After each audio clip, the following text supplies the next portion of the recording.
Are we live? I think we are. Hold up, we got to clean these off a little bit.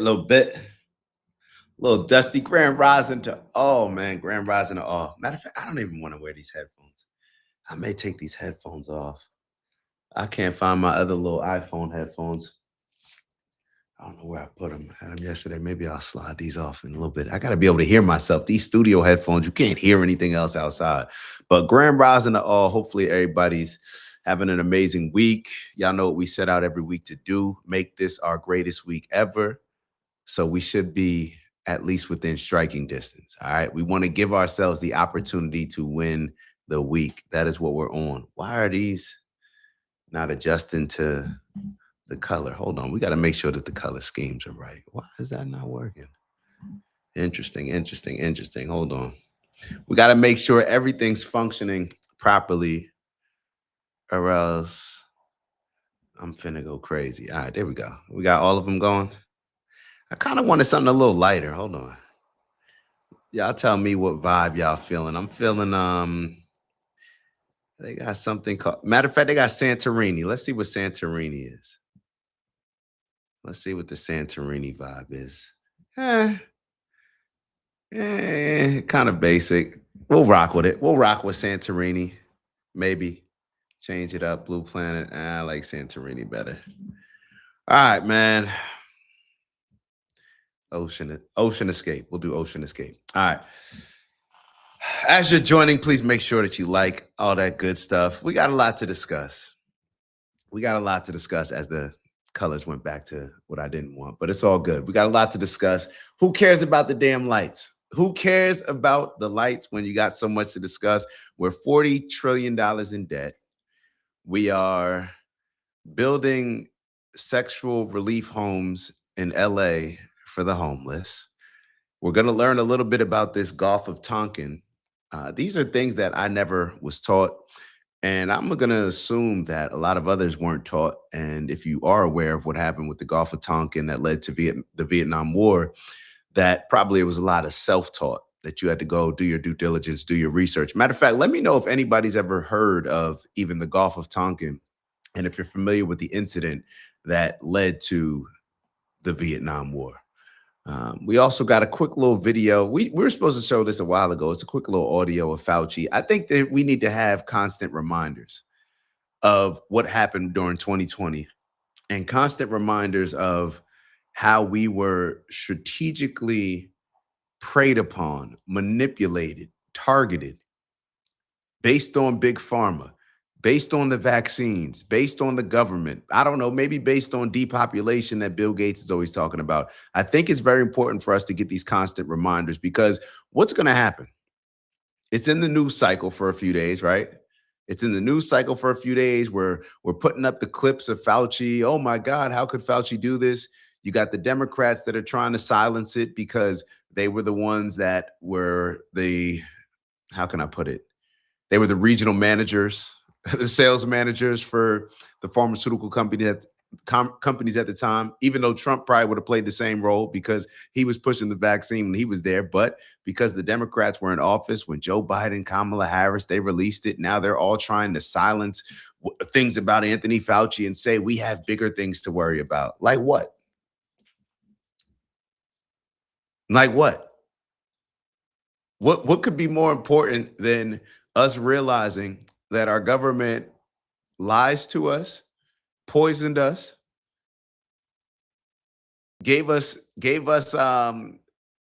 forced us in ways by which the audio that we're going to hear later on, as far as with Fauci telling us that if we just make their lives miserable. We know that Americans like convenience. We know they like microwaves. We know, so if we just make their lives inconvenient, then of course they'll take the vaccine. And what did we all run to do? We went and took it. But first and foremost, let's start off with some wise words from Big Bro.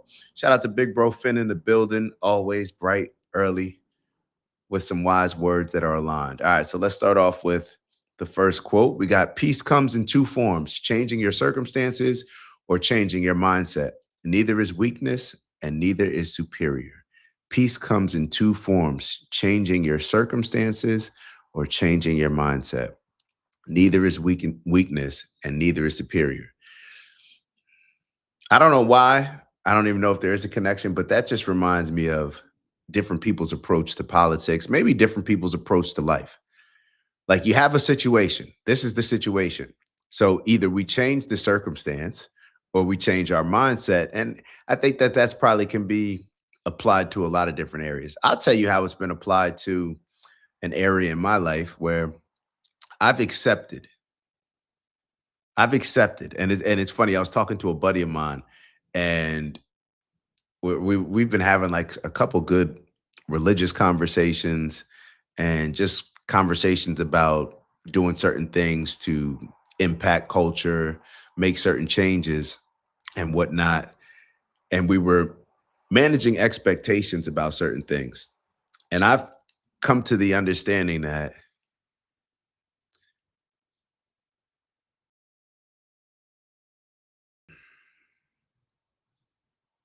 hmm, I'm thinking about whether or not I should say it. And when you think about whether or not you should say it, matter of fact, it's not even a big deal. It's not even a big deal.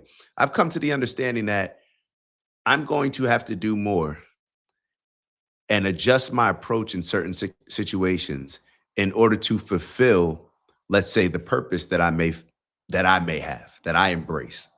And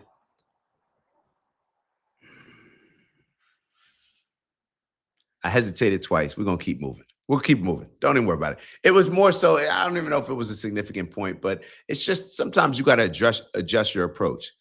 You can't be looking for validation. You can't be a leader out here looking for validation. Matter of fact, let's talk about it. Let me take this damn thing off. It's bothering me.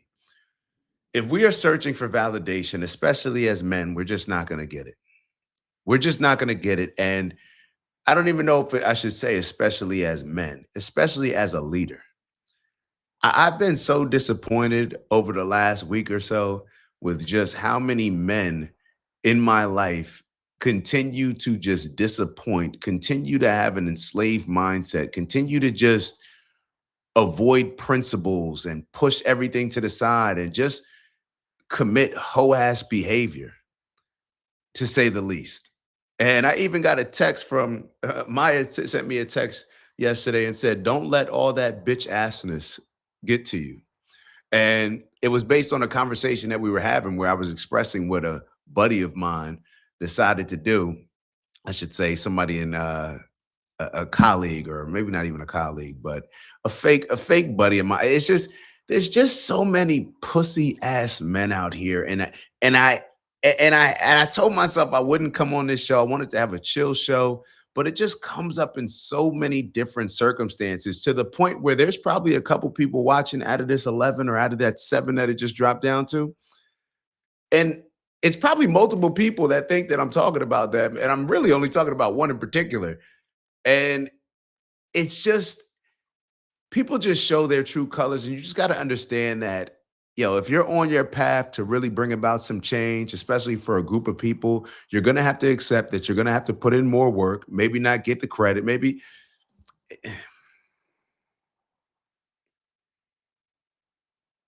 Now I'm showing some bitch assness.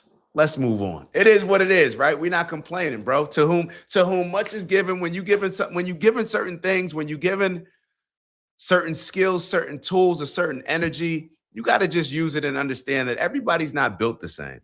Everybody's not built the same. And unfortunately, we're living during times where it's this I heard this term. I'm not sure if y'all familiar with it, but it's like the nerd Reich. And I've heard Bibi Netanyahu talking about the woke Reich, but I heard this new term, the nerd Reich, and it's all these like nerds, these Silicon Valley people, and we're gonna watch a video on that as well. Actually, I didn't highlight that, but it's just what we talk about over and over. It's these fucking nerds that are just running things. These people, and when I say nerds, it's just people that are just it's lames. I shouldn't say nerds. It's lames. It's just lame leadership all over the board. All these stories that we're going to talk about when we go to Deion Sanders and what he did with his women's strength and conditioning coach, trying to push some sort of DEI values or whatever he's trying to do in front of a group of men. It's just like, yo, we're doing too much. Everybody's compromised. It is so frustrating. See, now I'm complaining. I'm complaining because I'm let's get on with the show. Let's get on with the show. Let's get on with the show. Apologies. Sometimes we need less of what we have. Sometimes we need more of what we lack. The wisdom is knowing which one will bring you peace. Sometimes we need less of what we have. We need more of what we lack. The wisdom is knowing which one will bring you peace. That's a real one. That's a real one, big bro. Because a thing seems difficult to you, do not think it impossible for any man to accomplish. Impossible. Once again, that word, I'm possible. I am possible. The Honorable Marcus Aurelius from Meditations. Definitely appreciating that. Shout out to Bubbles in the building. What's up, Bubbles? Shout out to Alex in the building. The U.S. claimed North. All right, so Big Bro Finn's aware. I'm not surprised. You feel me? Big Bro Finn is always in tune. The U.S. claimed North Vietnam launched unprovoked attacks on August 4th, 1964. Declassified records proved no second attack occurred. Intelligence was manipulated to justify escalating the war. You are 100% spot on. And Big Bro, this is what I also looked up. The first attack, because the second attack, they just completely made up. But even the first attack, how it was presented, it gets pretty interesting. So we're going to take a look at those. Hold up. Glaybo's in the building. Hold up. I wasn't catching up with the comments. Hold on. This is perfect, bro. I need to bounce some of this off Glay. Hold on. Copy link. Hold on. Glay is in the building. Special guest Friday. Special host Friday, you got to say. Hold on. I'm sending it over to you, Glay. We need 100 people in the building before BK steps in. So make sure you hit that like button. That's dope, man. That's dope. In my mind, because I just got an alert on my phone on Instagram that you just sent me something. And I was like, I wonder if Glay going to tap in today. So, but yeah, so let's keep it moving. Let's keep it moving. All right, I'm going to wait for Glay to talk about. See, now, all right, I feel a little better. All right, so let's do this. Let's start with the Dion video, but I got to wait for Glay to come on for that. Then we're going to get into this Alex Jones video, Bill Gates' daughter. We got a lot to cover today. We got a lot to cover today. And then I think the overall question that we want to ask is $40 trillion in debt. So maybe actually we'll start off with that video while Glay's getting ready. I already have it pulled up on the screen. So let's take a look at this.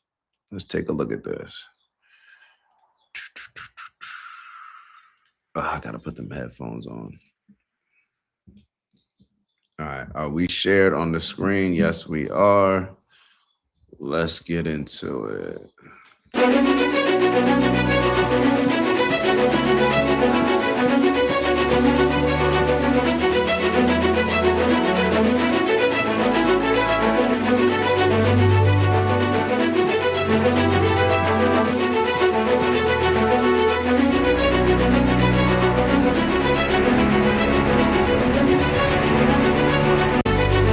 Crossed on August 18th. And I'm glad that they started off the video like that, because this is the question that I actually have. When you think about any company, and then you think about America, and you think about us being in more and more debt, I think about how I behave when I'm in debt, or how most companies behave when you're in debt. You get more desperate, right? You're willing to maybe do certain things, compromise your principles, compromise your morals. You're willing to give up certain things that you wouldn't for your company. You're willing to maybe take money from certain people that you wouldn't take. But once you start taking money, once you start diluting your company because you have to take money from other people because you're so far in debt, what does that do typically to your company?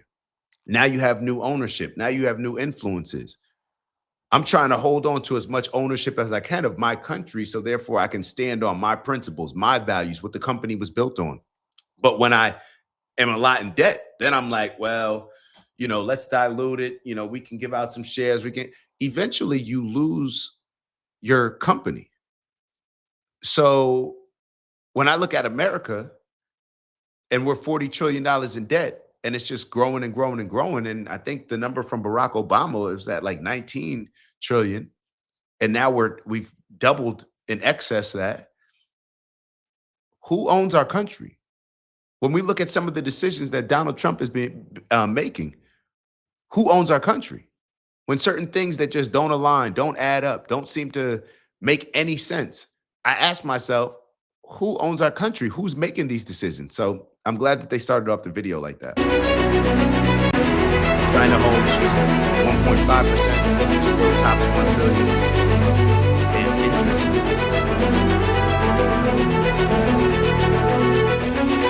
On August 18th, 2026. So you saw that part. China only owns 1.5%. So it says America's debt is mostly held at home, not by China.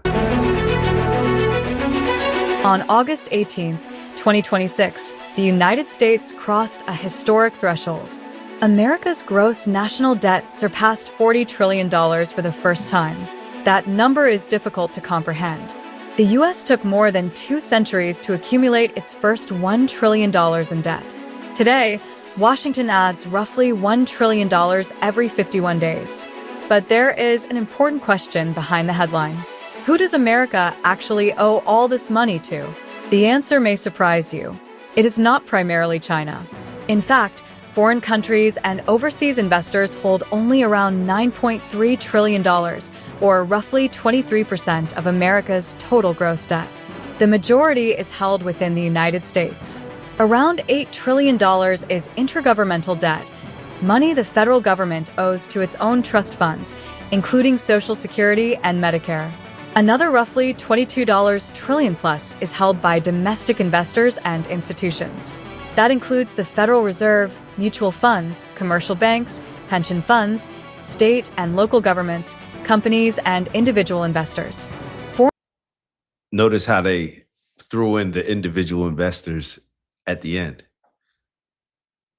I'll tell you an example, and maybe you guys are experiencing this right now. So I just got a phone call. And I'm looking at the voicemail, and it says, "Hey, it's Johnny. Sorry if I caught you at a bad time. I'm just returning your call with the information you requested. I tried sending everything over by email." This is somebody that's like a lot of other calls. They're trying to tell me how much I qualify to take a loan. Now, what did we just talk about when you're in debt? Now, when these texts start coming in, because they're flooding our phones, they're flooding our text messages with, this is the voicemail, but they're flooding us with all of these offers to put us more in debt. What is debt? You become a slave to something, right? They own you.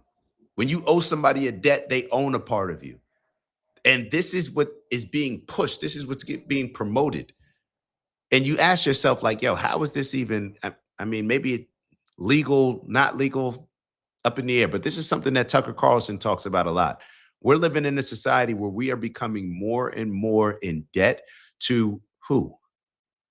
So us as individuals, let's keep in mind how we behave when we're in debt, when we're watching this, and also extend that to the possibilities of how America's behaving. Foreign investors hold the remaining roughly $9.3 trillion of publicly held U.S. debt. Japan is the largest foreign holder, with about $1.1 trillion in U.S. Treasury securities. China is third, with around $633 billion. That means China owns only about 1.5% of America's total $40 trillion debt. So the idea that America is primarily indebted to China is misleading. Let's go back to some of the things that they named. We got to really ask this, because I feel like a bunch of the things that she named, we don't know what that means. She said stayed and this and that. Let's take a listen to what she said as far as who actually owns that debt. States. Around $8 trillion is intergovernmental debt, money the federal government owes to its own trust funds, including Social Security and Medicare. Another roughly $22 trillion plus is held by domestic investors and... I'm confused by what she's saying. She says, so the debt is held by... Around $8 trillion is intergovernmental debt, money the federal government owes to its own trust funds, including Social Security and Medicare. Another roughly $22 trillion plus is held by domestic investors and institutions. That includes the Federal Reserve, mutual funds, commercial banks, pension funds, Federal Reserve, mutual funds, banks, private investors. I just hear BlackRock, like in organizations like that. That's all I hear when I hear that. I don't know about y'all. Maybe I'm mistaken, but please, somebody in the comments, let me know what when you hear domestic holders, what does that mean? Like they can try to phrase it as the Fed Reserve, mutual funds, banks, private investors. I just see that as rich people, very, very, very rich people that own America. state and local governments, companies, and individual investors. And with that mindset, understanding that very, very, very, there's few rich people. Let's say that there's a lot of, I don't know if it's a board, whatever it may be, a board of people that own America. So then when we wonder why we're going to Venezuela to go kidnap their president, to go make money off their oil, why we're getting into war with Iran, our government is not ran by, our government is not run by people that have pledged their allegiance to the country to serve America. Our government is not run by people that align themselves with the Constitution. Our government is run by very, very rich individuals who found it a great investment to buy America's stock when it was very low. So therefore they can own it, make certain decisions, have certain impacts to push their agenda rather than what perhaps is best for the American people. Because the politicians, those are the ones that are supposed to serve the people, right?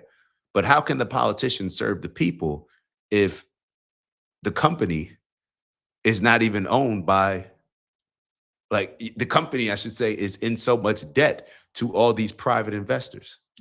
Foreign investors hold the remaining roughly $9.3 trillion of publicly held U.S. debt.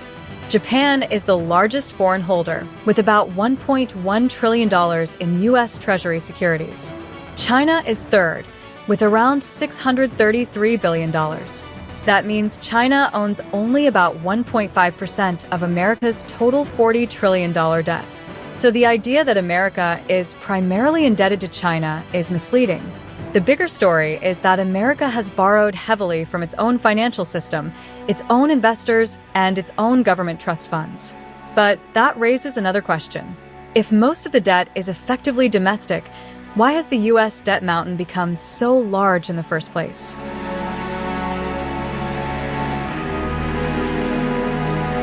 The basic problem is simple. Washington spends more money than it collects in taxes. America has always borrowed during wars and economic crises, but borrowing has increasingly become a permanent feature of the federal budget. The financial crisis of 2008 and the COVID-19 pandemic dramatically accelerated borrowing. Governments on both sides of the political aisle approved huge spending programs to prevent economic collapse. But the deeper problem remained after those crises ended. The U.S. continues to run large deficits even when the economy is growing. Mandatory programs such as Social Security and Medicare are putting increasing pressure on the budget as the population ages and healthcare costs rise. It's very hard to think that all of this just wasn't intentional. Once again, it's just another example of very smart people who seem to be making very dumb mistakes. Even when you look at the financial crisis that they're talking about, when I remember some of those movies looking back with the housing, when they were just giving anybody a home, people that couldn't afford it, not really caring because, hey, I benefit in one way or another when they have the homes. They can't pay it back. If they can't pay for the homes, and we'll just take it back. But in the meantime, at least they're paying some taxes. I don't know how they're looking at it. I don't know how they're looking at it, but it seems like a lot of these crises that they're talking about, whether it's war, whether it's anything else, these are just planned. These are things that can easily be avoided. We're getting ready to look into one with the Vietnam War. It just seems like all of these things that keep coming up, whether it's 9/11, whether it's war with Iran, whether it's like these are just things that we're provoking. So if we're already in so much debt, you would think that we would be trying to lay low and not have a lot of these conflicts, which are going to cause us to borrow all this money. If we were trying to lay low, and maybe one of the things that we should look into when they talk about pandemic relief, I wonder how much money is that just, hold on, we got to look this up. We got to look this up. Let me share the screen real quick. Because when they talk about pandemic relief, was pandemic relief that the government spent just on providing funds for people and businesses, or did it go to pharmaceutical companies? I'm just interested.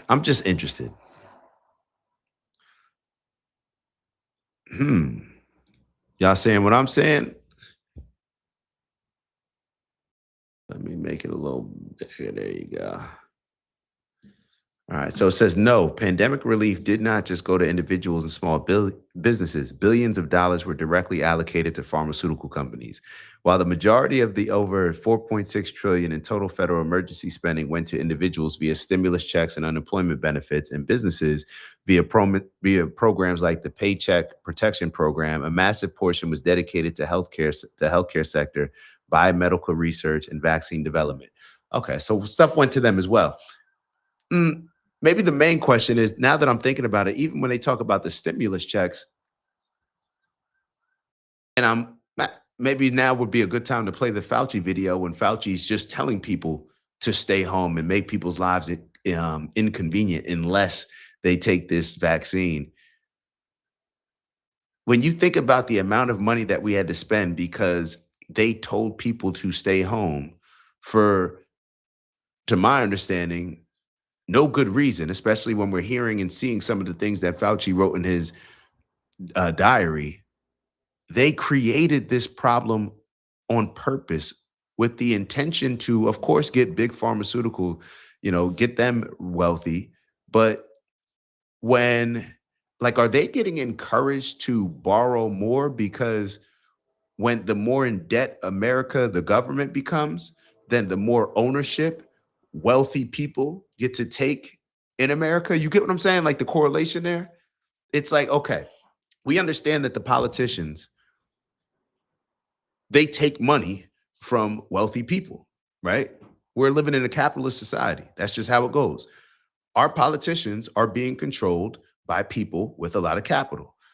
So if people with a lot of capital can buy into America based on America taking on more debt, what do you think those conniving people in power would want the politicians to do? Create more opportunity, more situations for them to buy a bigger piece of the pie, right? So therefore they can control things. It's no different than what happens with a lot of the stocks, in the stock market. You know what I mean? You want to buy low, you want to create these low points or high points because that's how people make money. People don't really make money when it's just consistent. People make money when they can, offload something at a high point, or, get rid of something before it falls and then buy it up at the bottom for sale. And then playing these type of games, but you can only do that when things are drastic, like there's drastic changes. And it's just, I'm just having all these thoughts in my mind. This is intentional. These are just, and the more wealthy people buy our debt, then that's more of those type of people that have more of an influence in our government. Am I missing this? Or perhaps I'm missing this, but this just seems like connecting common sense dots, but maybe I'm completely off. I do not understand this fully. Let me get back to the video. At the same time, federal revenues have generally remained around 17% to 18% of GDP, leaving Washington with a persistent gap between spending and income. And that gap has been widened by political choices. Republican administrations have backed major tax cuts alongside spending programs. Democratic administrations have also approved large spending packages and investment programs. The result is a debt problem that is bigger than any single president or political party. And now there is another problem feeding the debt machine: interest. In fiscal year 2026, the US government is expected to spend around $1.04 trillion on net interest payments. That is more than the country spends on national defense.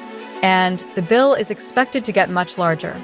The Congressional Budget Office projects roughly $16.2 trillion in net interest payments between 2026 and 2036, with annual interest costs reaching about $2.14 trillion by 2036. This creates a vicious cycle. The government borrows money. That creates more debt. More debt creates more interest. And higher interest means the government needs to borrow even more. So the real danger of $40 trillion is not simply the size of the number. It is the cost of maintaining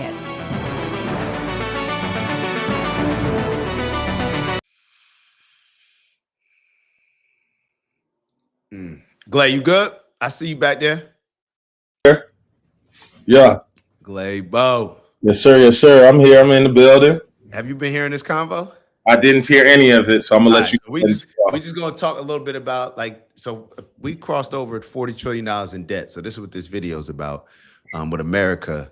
So yeah, you'll catch up as we go, and then you can catch up on you can I guess give input on the next topic, or if you have anything on here.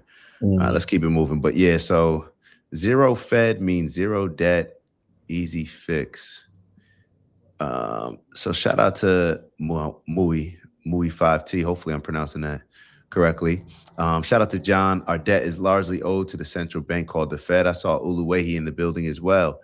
I'm not sure. I'll be honest. I'm not sure that I fully understand this. Like, I may be just simplifying it a bit too much, but I don't know. Like, when I don't understand something, then that's when, like, my alarm goes off. Like, why is this so complicated as far as us being this much in debt and understanding who runs our country, who owns our country? You know what I mean? Like, we're in debt. People are buying that. So whoever's buying it, they run shit. That's how I'm looking at it. So let's keep it moving. So far, America has been able to carry this enormous debt burden for a very important reason. The world still wants US dollars and US Treasury bonds. The dollar is the world's dominant reserve currency, while US Treasuries remain one of the most important and liquid assets in global financial markets. America also borrows in its own currency. That gives Washington advantages countries such as Argentina do not have. But those advantages are not unlimited. If investors begin demanding higher returns to hold US debt, Treasury yields rise. And when Yo, hold up, Glay. All right. America's a throwaway country. So this is how I'm seeing it. And this may be completely wrong. Like, I don't have a good grasp on this. But this is what it seems like to me.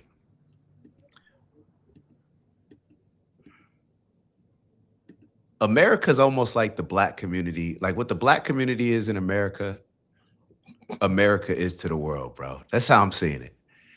Black people spend a lot of money. As soon as we get money, we spend it. We are very valuable to the American economy. We spend, and we'll spend with anybody. We don't just say, hey, I'm just spending my money here. I'm just spending. No, we'll spend with anybody. As soon as it comes in, it goes out. The black community. When it comes to America, and hold on. Oh, shit. Hold up, Glay. Hold up. So, okay. So black people spend. So giving black people money, which is why I never understood why the government didn't give black people reparations. Because it seems like the corporations would love to give black people reparations. Give them money because it's just coming right back to us. Like, if I was, you know what I mean? If I was a company, I'd be like, yo, if I was Mercedes, give them reparations. We need to increase our sales. That's how my mom worked. And when you think about a lot of the social programs, a lot of things of these nature, give them the money because it's just coming. It's a good investment. It's going to come back our way.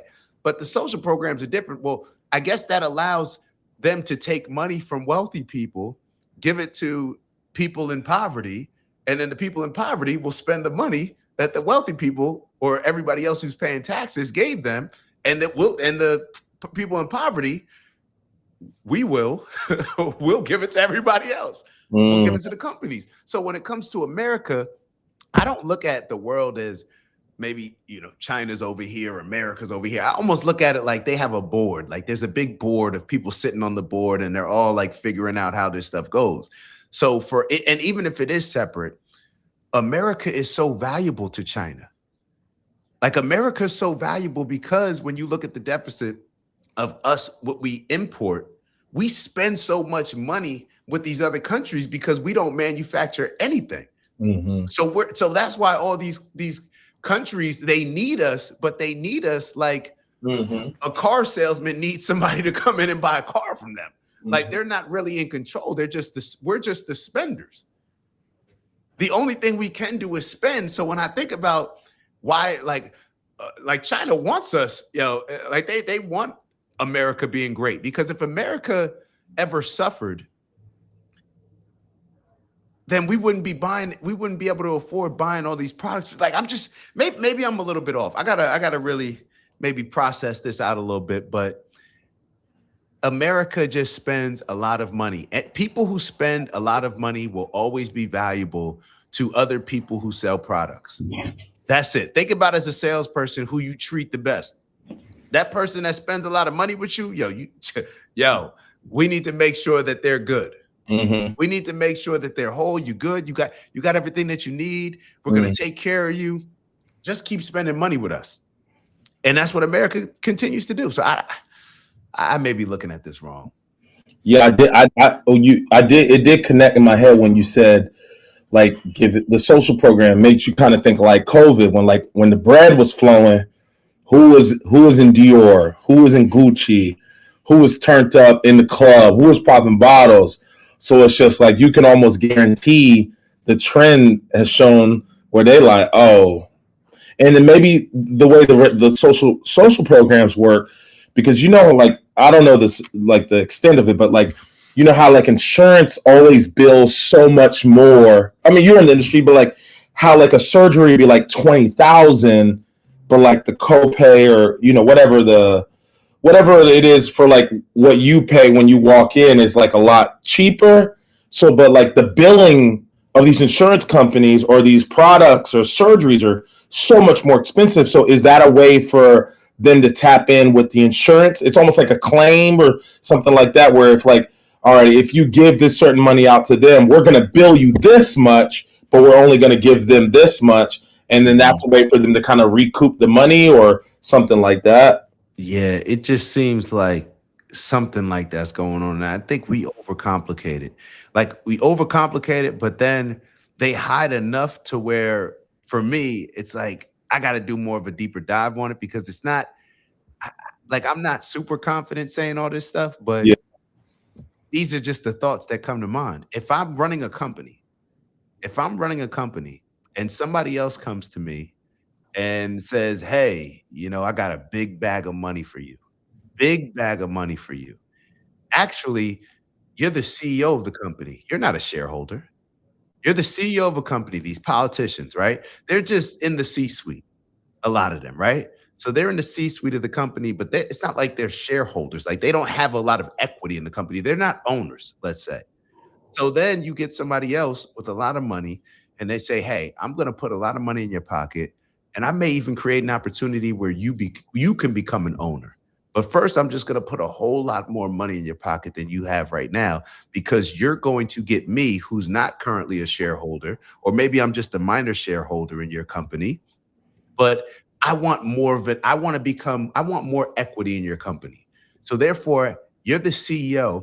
I need you to make certain decisions to where you guys got to spend a lot of money. So therefore, you're going to have to borrow a lot. And then I'm going to slide in as the person that you borrow it from.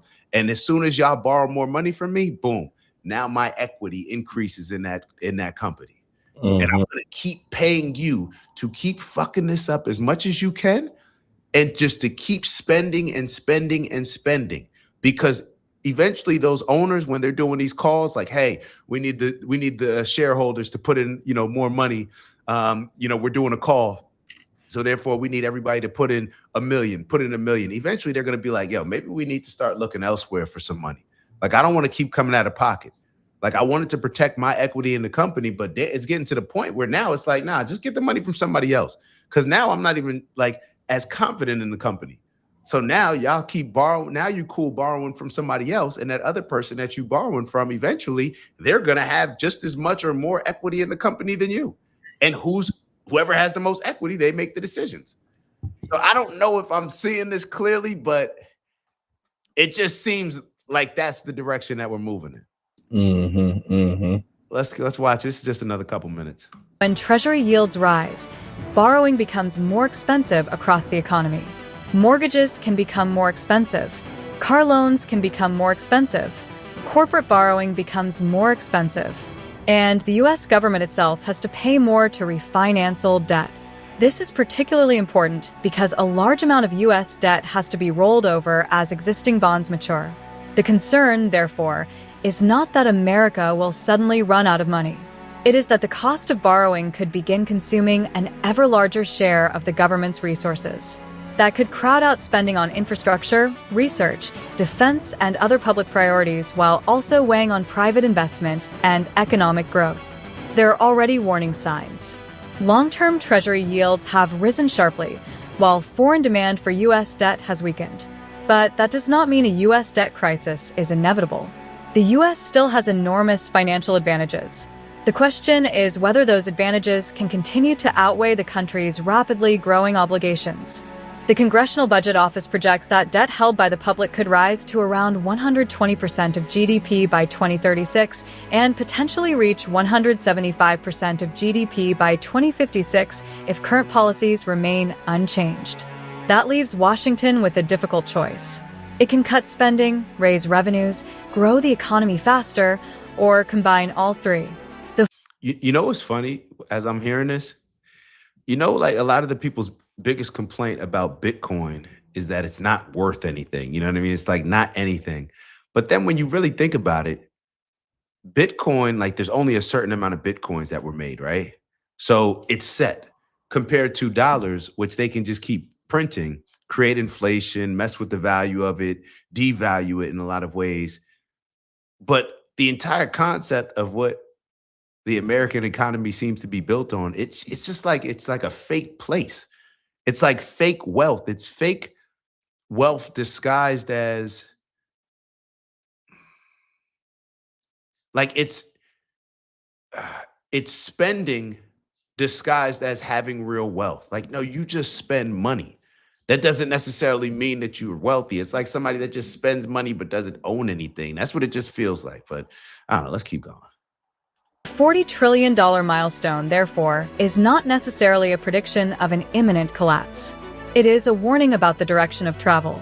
America has shown that it can borrow $40 trillion. The bigger question is whether it can continue borrowing at this pace without eventually paying a much higher price.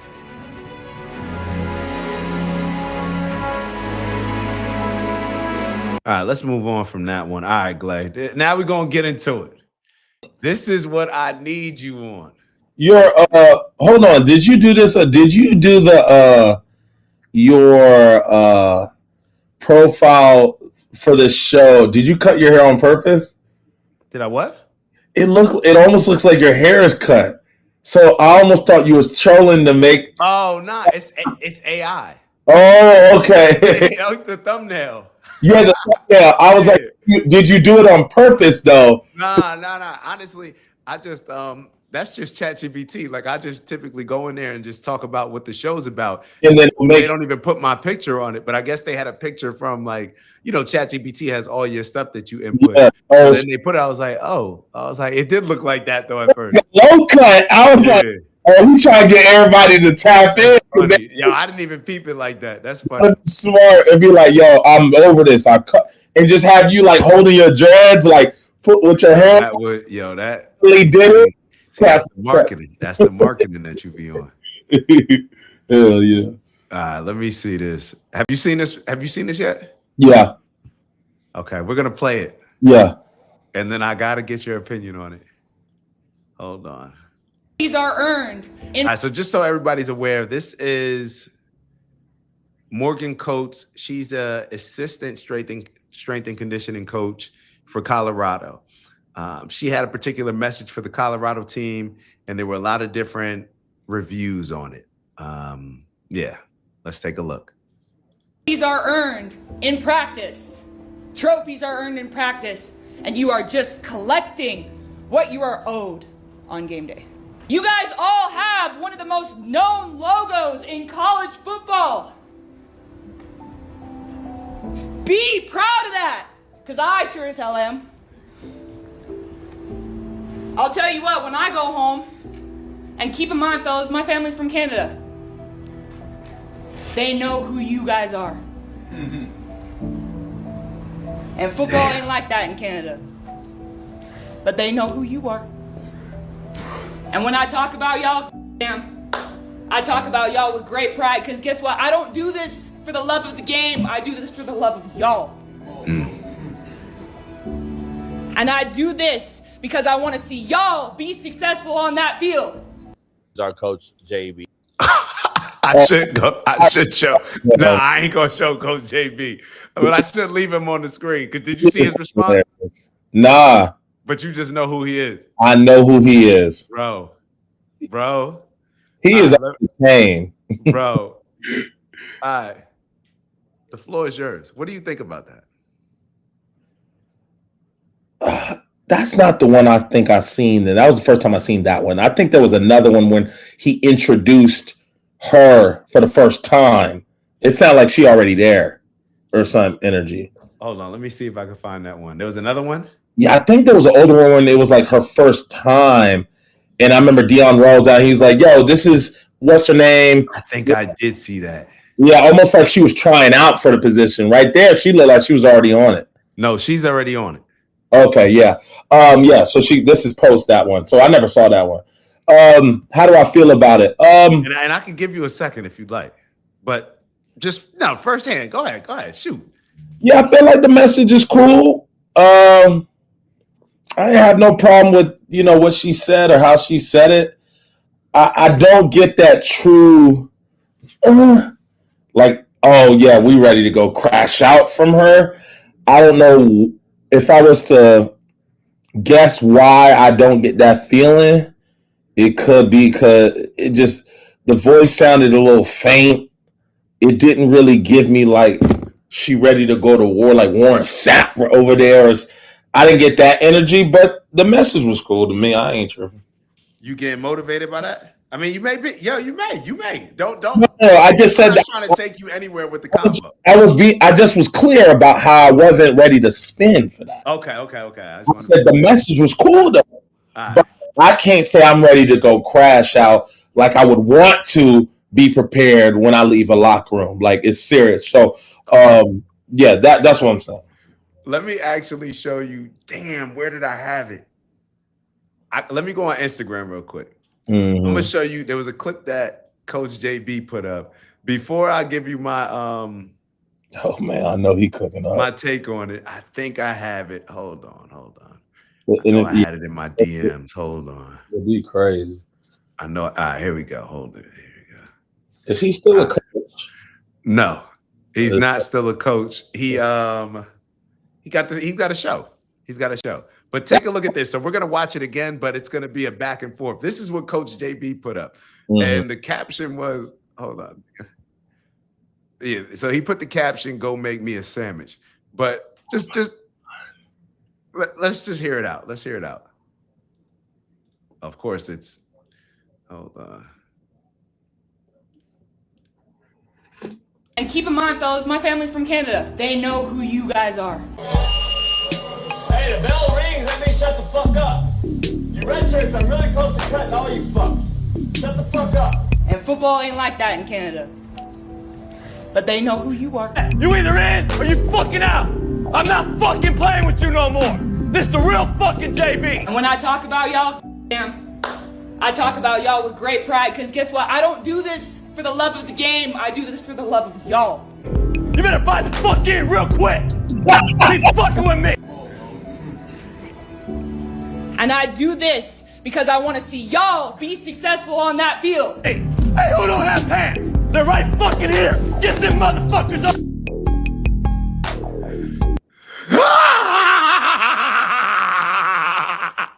Oh man, see that's Yo, what yo. that's what's insane about it is that I'm listening to something, a message that is a lot more positive, and I'm not moved by it. But then I'm listening to a nigga say, "Shut the fuck up and get the and where the," and I'm like, I'm tapped in. Is that trauma? Is something wrong with me, or that's what it's supposed to be? Y'all gotta help me out. I think that's just being a man, Is that it? growing into manhood, I don't know what understanding life. that positivity just don't. It just she was. That's what I'm saying. The message was her message was cool. Like I shouldn't have a problem with it. But I don't know. I don't want to go through a brick wall from it. But when other coach, you know, you can't even fucking smile in that bitch. You gonna get cooked. This is why. All right, so I have a lot of biases when I'm looking at this. All right, so let me kind of say those first and then give my opinion. Or matter of fact, let me just say my opinion. Yo, the opinion is along with the bias. I think that Deion Sanders has fallen victim to this whole DEI stuff, thinking it's cool to promote like women in men's spaces and all this other stuff with football. Oh yeah, she could be a coach, she could do all this stuff. And I think like a lot of things, it's just going too far. Y'all keep trying to do too much. There's certain things that men may just be rocking out doing, and there's certain things that women may be rocking out doing. Like it just gets too much. Like, and Coach JB was even talking about it, like a gynecologist. I think it's weird that men are gynecologists. Like, that's just something that's always going to seem weird to me. I don't care about inclusion when it comes to a man wanting to be a gynecologist. That's weird as shit to me, bro. It just is.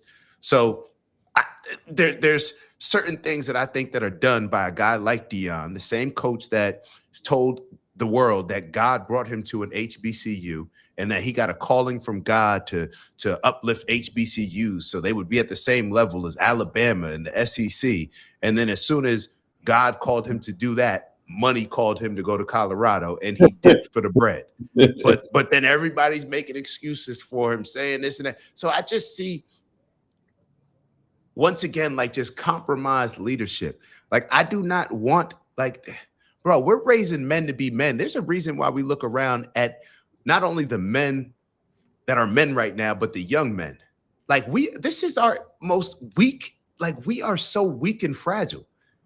Like the toxicity of the masculinity, the lack of masculinity, I should say, like we need to switch something up. We tried to move in a direction to be soft, to be all this type of stuff, to be vulnerable. All this. It didn't work. I'm not saying that we need to go back to telling women to just go to the kitchen and make a sandwich. Not saying that at all, but there needs to be some sort of adjustment, in my opinion. I see this video, and to me, it's just a publicity stunt. It's just like you're trying to make it seem like, oh, you can have women motivate your players and all this other stuff. But Deion's a publicity stunt in a lot of ways. Like it's like I don't like this video. I don't need women's strength and conditioning coaches. Like there was something with when I was playing with the Colts, there was a line in the building that women couldn't even go by. A tape in the building. Like women couldn't cross that line. There were no women trainers. There was none of that. And it's just because like, yo, this is a man's space, bro. Like, and there's certain things that I think that, and maybe I'm conflating a bunch of issues. Maybe I am. I have to acknowledge that I'm conflating my issue with men being so emasculated, with me now seeing it through this lens of me always seeing problems with women in men's space and stuff like that. But I don't like this, bro. I don't like it. It's just corny to me. It's just corny to me. And now we've gotten to the point where it's like, okay, you telling me that there weren't qualified men to be in that role? Yeah, you jumped over that. Yeah. Now it's just like, yo, what are we doing here? But you can't, it's like, bro, like y'all trying to take everything. Mm-hmm. Yeah. I could see, especially with Deion, he gonna strategically do shit to stay relevant, to stay on the front page, to keep them to keep the comments coming, to keep the eyes on it. Some degree of me, I feel like Deion means well to a certain extent, but at the same time, this is Showtime Deion from the Falcons. Like he want to be seen. He know what that camera look like. So he's very strategic in how he does things. And so I could see him just doing let's throw a woman in there, like the shock effect that it's gonna give. Like I could see him easily do it. Because you can't tell me you didn't find nobody. The University of Florida's assistant strength and conditioning coach applied and you was like, nah, he ain't ready. But then you went and found her, and you like, I think it's weird when I see female refs in football. You know, like I think it's weird when I see that. Wasn't the Cardinals the first to hire a position coach that was a female? I don't know. Yeah, there was a female coaching for what's name, if I'm not mistaken. And I'm like, it's already weird to me that certain people can coach that never played, but I kind of understand it. But then it really throws me when it be like a girl. I'm like, nigga, I got to go knock somebody's head off. You can't even tell me what to do. You know, so I feel you. It's just, I don't even know if it's the right thing to say. Maybe it goes back to just like, I don't like it for right now. And I mean, I don't think Dion does anything as far as meaning well. Like, let me rephrase that. I think that Dion is intelligent enough and slick enough and skilled enough as far as communication to make it seem like whatever decision he's making is for the good of the people. You know what I'm saying? Like, I don't think that it's at the top of his list. Let me say that. You know, doing good, doing well. Dion looking out for Dion. Yeah, Dion. And it's to me, it's just like, damn, bro. Like, I just see what's happening to our young men.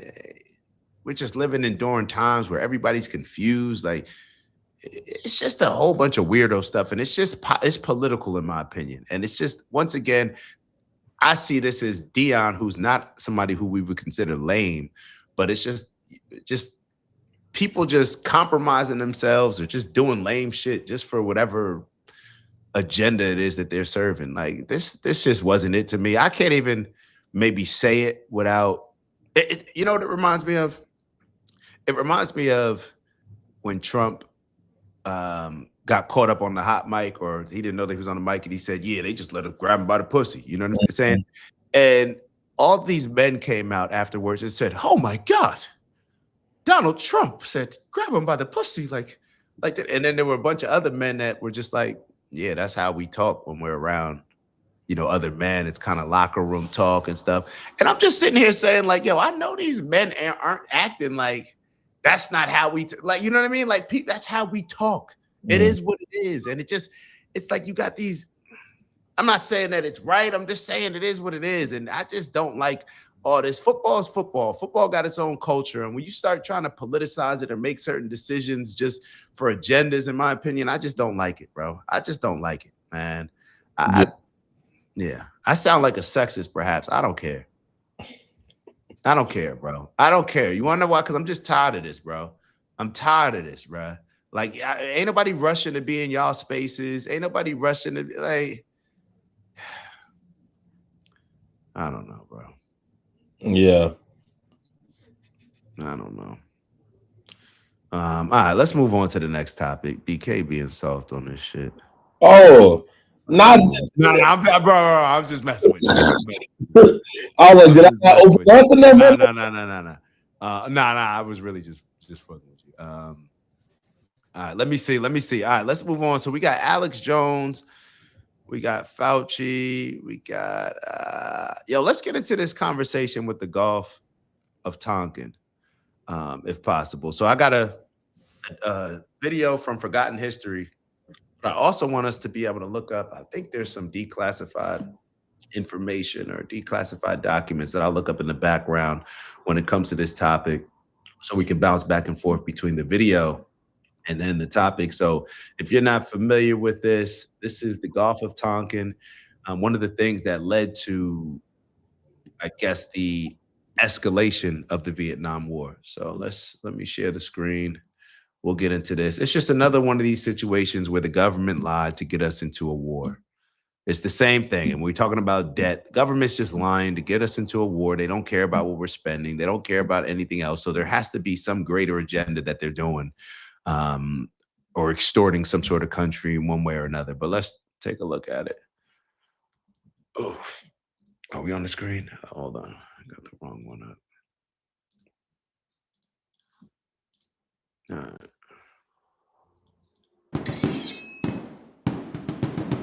Shout out to Forgotten History. Until the War on Terrorism, Vietnam was the longest conflict in American history. By the end of that war, in April 1975, 57,939 Americans would be killed or missing in action, with an estimated 250,000 South Vietnamese soldiers also dead. The Gulf of Tonkin incident sparked the great conflict that had been a series of small counterinsurgency missions. This event was the reason that President Lyndon Johnson justified going to Congress to appropriate military funding to expand American military involvement in Vietnam, starting a major conflict that would last until April 1975. Johnson had many personal and financial reasons for getting involved in the war, not the least of which was his stock portfolio in the military armaments industry, especially the Hughes Aircraft Company that built many of the helicopters used in the conflict. How did Johnson convince the public and Congress to get involved in Vietnam? Lyndon B. Johnson, Mr. Social Programs. Let me keep going. What did he say to create the atmosphere for war? What was the real truth behind the event that people did not know? Hello, I'm Colin Heaton, military veteran, historian, author, and welcome to this episode of Forgotten History.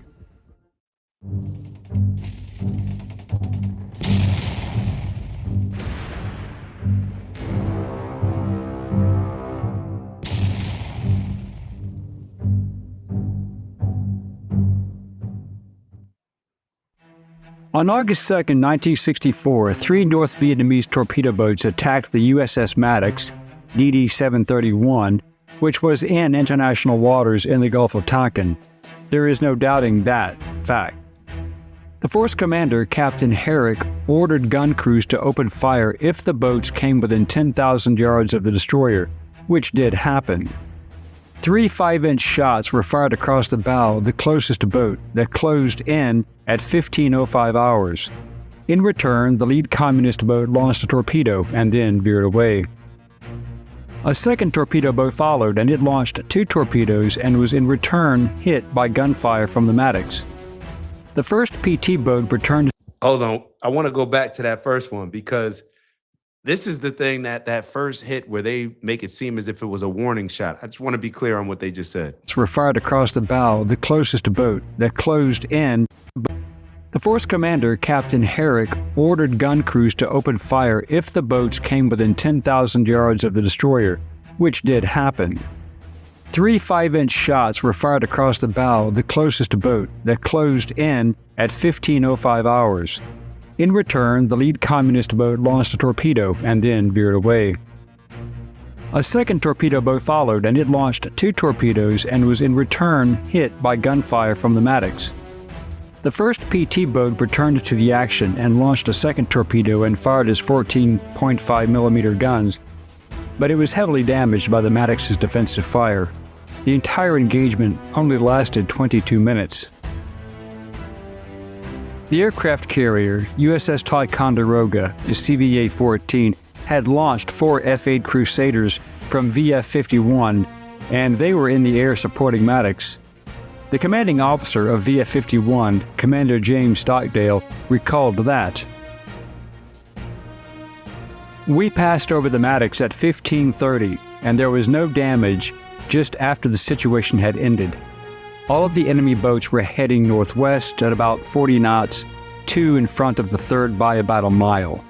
So I want to be clear. So I want to share the screen for a second. So this was something that I was just looking up, and they make it seem like the first shot was some, like whatever they said, 5 inch or 5 feet, whatever they said was just a warning shot. It wasn't. It wasn't, and it later came out in, like, read this here. The military official who confirmed that the U.S. fired first and hit the target with the very first shot was Commander Herbert L. Augier, the captain of the USSC Turner Joy. His statements, along with those of other senior officers, were captured in heavily classified transcript from the 1968 Senate Foreign Relations Committee hearings. So pretty much what it's known as is that the second shot that they're probably getting ready to discuss may or may not have happened. We'll know in a few minutes. But the first shot, even from the beginning, that they try to act like was a warning shot when Vietnam or whoever boats got closer to us, that they did indeed aim, shoot, and hit the target. But when they told America, this is just the American propaganda system, they told us that, hey, we were just firing a warning shot. And then they fired back on us. No, that's not what it was. We shot them. And if you see right here, the first shot hit the target. So this is in the declassified testimony. It was established that the USS Maddox opened fire first. Commander Augier later briefed his crew and investigators, noting that the American gunnery team was so precise that the first shot hit the target. They lied. It's just another situation where America lied in order to manipulate the public with propaganda in order to solve their agenda, whether it's COVID, whether it's JFK, whether it's somebody just put one in the chat. What's the one with the USS? I just saw one, but over and over we see these things, whether it's Operation Northwoods. I thought somebody put one up in the chat.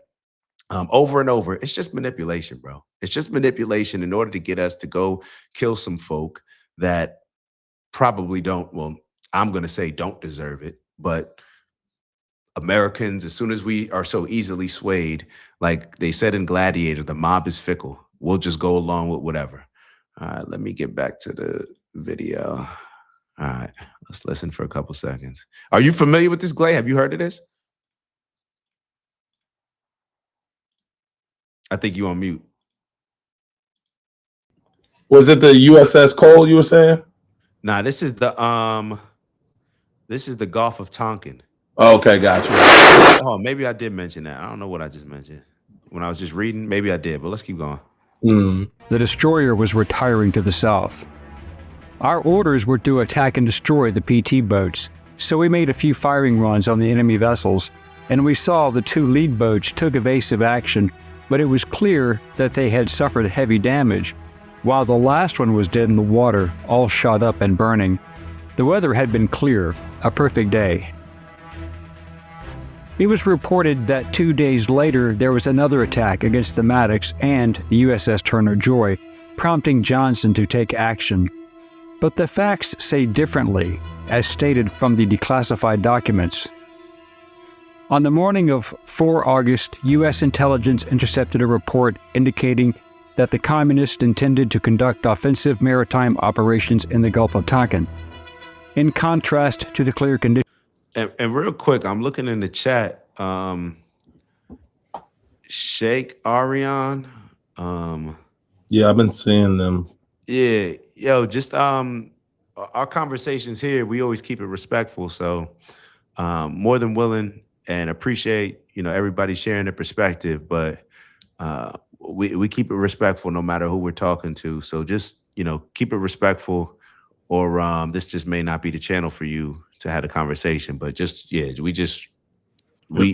nothing gets accomplished when we're just saying certain things that are disrespectful to other people or about other people. That's not what we do here. So, yeah. 2 days earlier, thunderstorms and rain squalls reduced visibility and increased wave heights to 6 feet.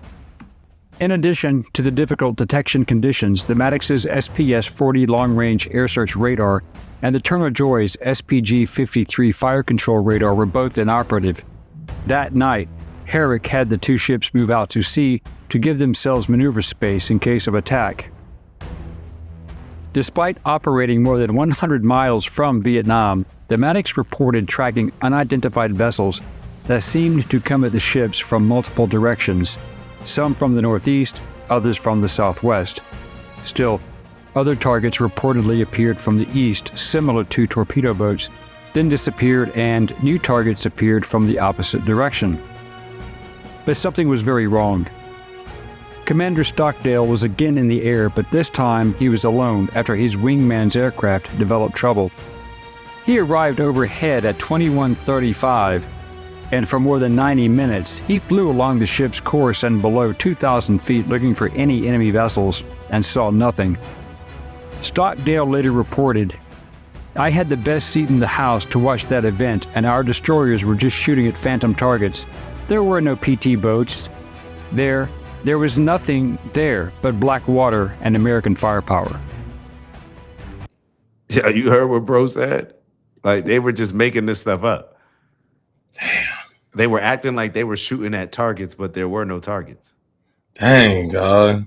Just to make it seem like Emotion was going on. yeah. All right, so Bubbles, this is an interesting perspective. My dad fought in the Vietnam War. He thought he was fighting to protect America and its citizens. This is what's so scary about all this stuff. This is the I think that when we all realize that we've been manipulated in different ways and we can all just accept that and acknowledge that, I think it then allows us to have more realistic conversations to not make these mistakes moving forward. Yeah. So it's like we're all getting manipulated with stuff. We all know what happened after 9/11, how we were thinking, towards, let's say, Arabs, and you on the airplane with somebody that's, wearing maybe Muslim attire or whatever. We all know how that propaganda made us look at certain people, how it impacted us. It was real. So even situations like this, it's very hard for me to look at a Christian country, like a country that was founded on Christian values. And I know we always go back to this. It's just very hard for me to see people listen to politicians and get swayed by politicians rather than take the guidance of your Lord and Savior. It just doesn't make sense to me. And I think that our minds, going back to what Kanye said when he said slavery was a choice, I think that most of the slavery that happens is in our mind. I think that the physical slavery is one thing, but I think without physical chains and stuff like that, it almost puts us at risk of being enslaved mentally in a worse way.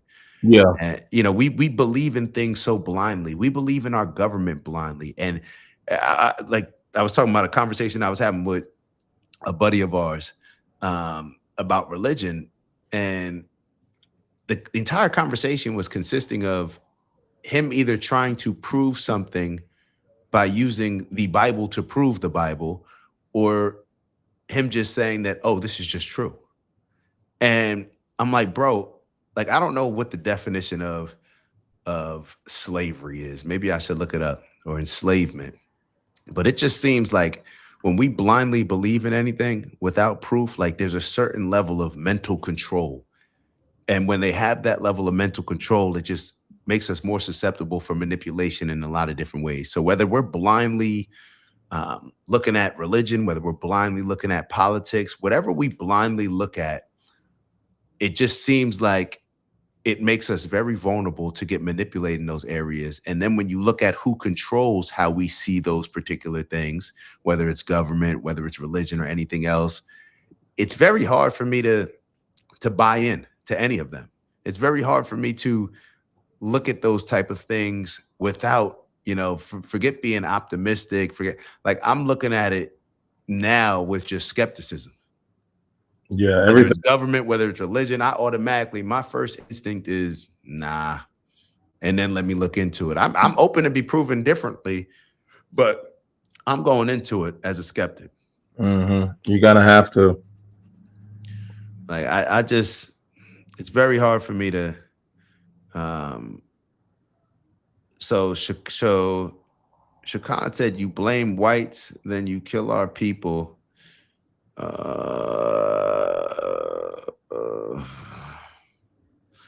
Let me see if we got any more.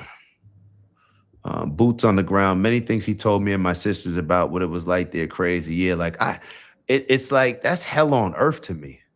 You know what I mean? Mhm. Like you see a certain situation like that, and it's just, yeah, let's keep going. Let's keep going. Maddox and Turner Joy had been chasing ghosts on the radars due to faulty equipment and bad weather, as well as very nervous and inexperienced radar and sonar operators. Captain Herrick sent a flash message to Honolulu, Hawaii, clarifying the situation as, quote, a non-event, as there were no enemy sightings. However, inexplicably, Herrick later sent another conflicting message which read, quote, certain that original ambush was bona fide. Details of action following present, a confusing picture. Have interviewed witnesses who made positive visual sightings of cockpit lights or similar passing near Maddox. Several reported torpedoes were probably boats themselves which were observed to make several close passes on Maddox. Own ship screw noises on rudders may have accounted for some. At present, cannot even estimate number of boats involved.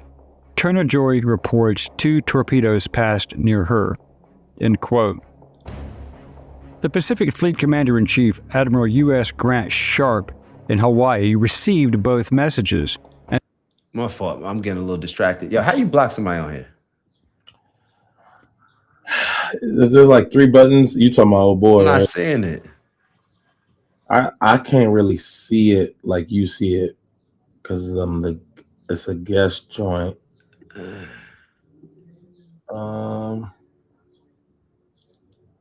Maybe if you go on, well, no, I was gonna say go on to YouTube. Oh, that's right. You got to do it on you. All right, bro. Oh, that's what it is, YouTube. Yeah. Yeah, I think. All right, we'll keep. Secretary of Defense Robert S. McNamara called him, asking if there was a possibility that there was no actual attack, and Sharp answered, yes. On the evening of August 4th, 1964, President Lyndon B. Johnson gave the following address to the American public on all 3 national TV stations, opening the door for his starting full-scale military operations in Vietnam.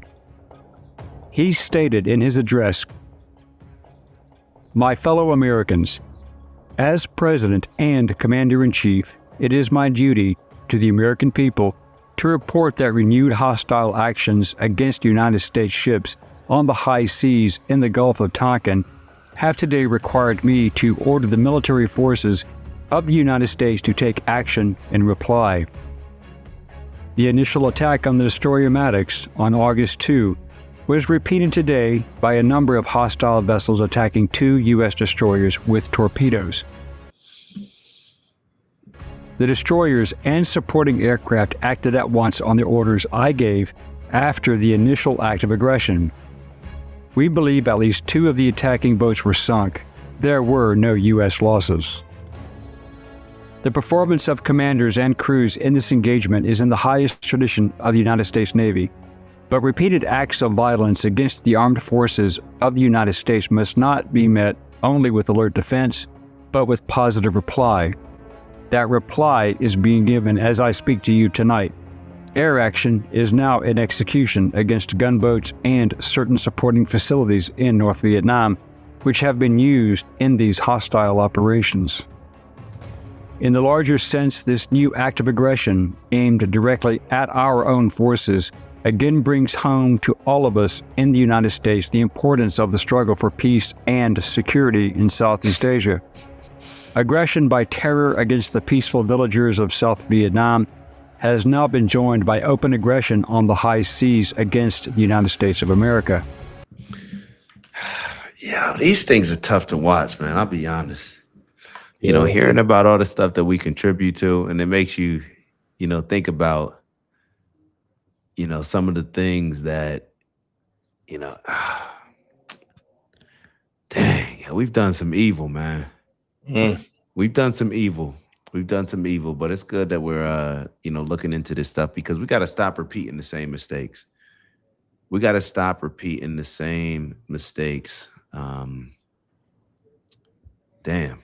Damn. Yeah, I don't even want to watch any more of this, bro.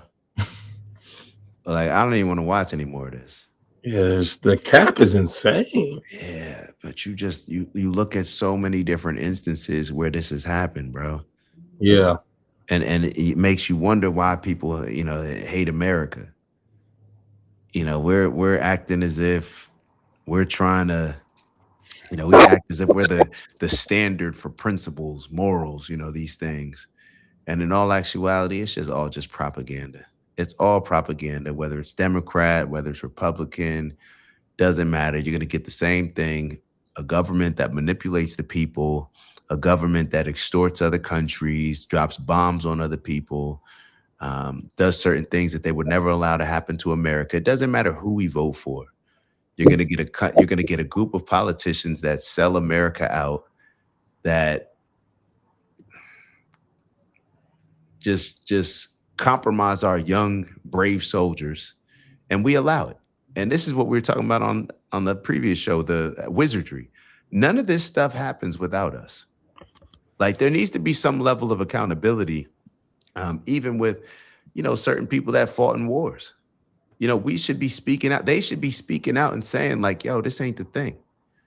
I remember Candace Owens getting a lot of heat for saying that if her kids were drafted, she would tell them to pretty much just run and avoid the draft. And it's like, she got a lot of pushback from it. But, what would Jesus do? She's a Catholic.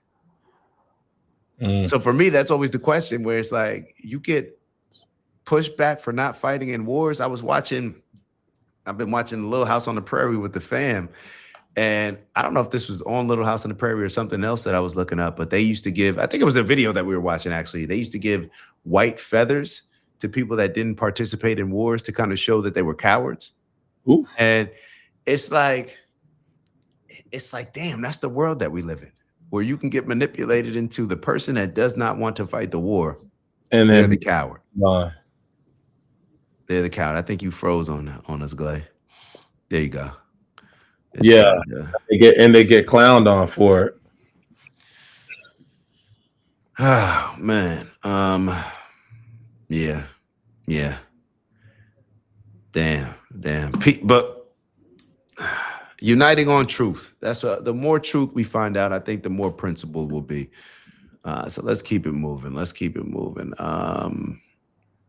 I wanted to share this quick little Fauci video, maybe give us a nice little break. This is some leaked audio of him that I thought it's important for us to just constantly remind ourselves of the things that were happening in 2020. And this is some of the accountability that we talk about.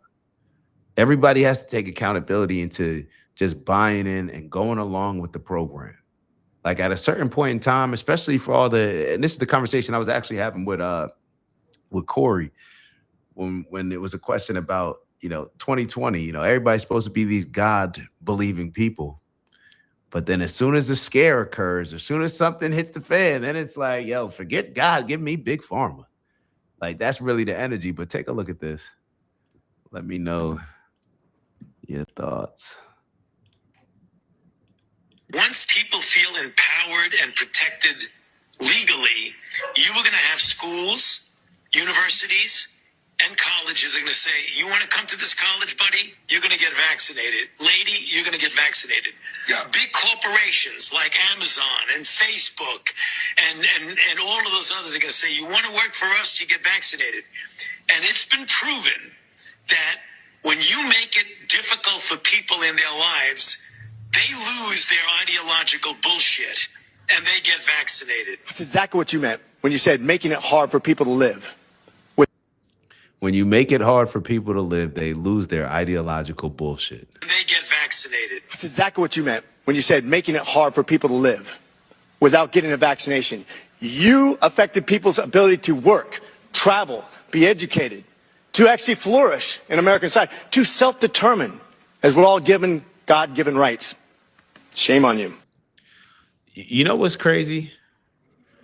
If there was another pandemic, I wouldn't be surprised if it was the same energy. Had niggas popping like they was gonna change up Twitch or something. I wouldn't be surprised if it was the same thing. Mm-hmm. It really wouldn't surprise me, because that's just the level of fear that we live in. Like everybody is so controlled. Like, that's the only reason why you're able to do these things that clearly contradict how everybody knows we should be living. Yeah. Whether it's Vietnam, whether it's any other war. Like, how do you get people to do things that they know are wrong? Create a sense of tribalism, feed them some propaganda, make it the cool thing to go along with, make it very hard if they speak out against it. We're going to put Muhammad Ali, lock him up in the prime of his career with everybody else, just because you don't feel like fighting in a war. And that's just what ends up happening. Like, the fact that this man Fauci could get away with saying this type of stuff, and it's not just Fauci, that's what needs to be understood. This is their entire, this was the entire political agenda of Biden and Kamala. It just is what it is. And not to say that it wasn't the case with Trump, but Trump lost. So therefore it was Biden and Kamala pushing this stuff. Like, these people, how could you ever take a step back? How could you ever give your trust? And I'm going to speak specifically to the Democratic Party right now. How could you ever give your trust to people that were aware of this and pushed it? Like, how could you? Like, knowing that they would do something like this. Now, there's instances, like I said, I look at both of it the same way at this point. But I just, I don't know.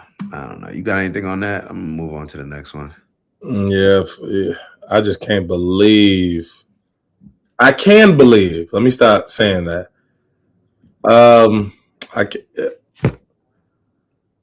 I'm surprised.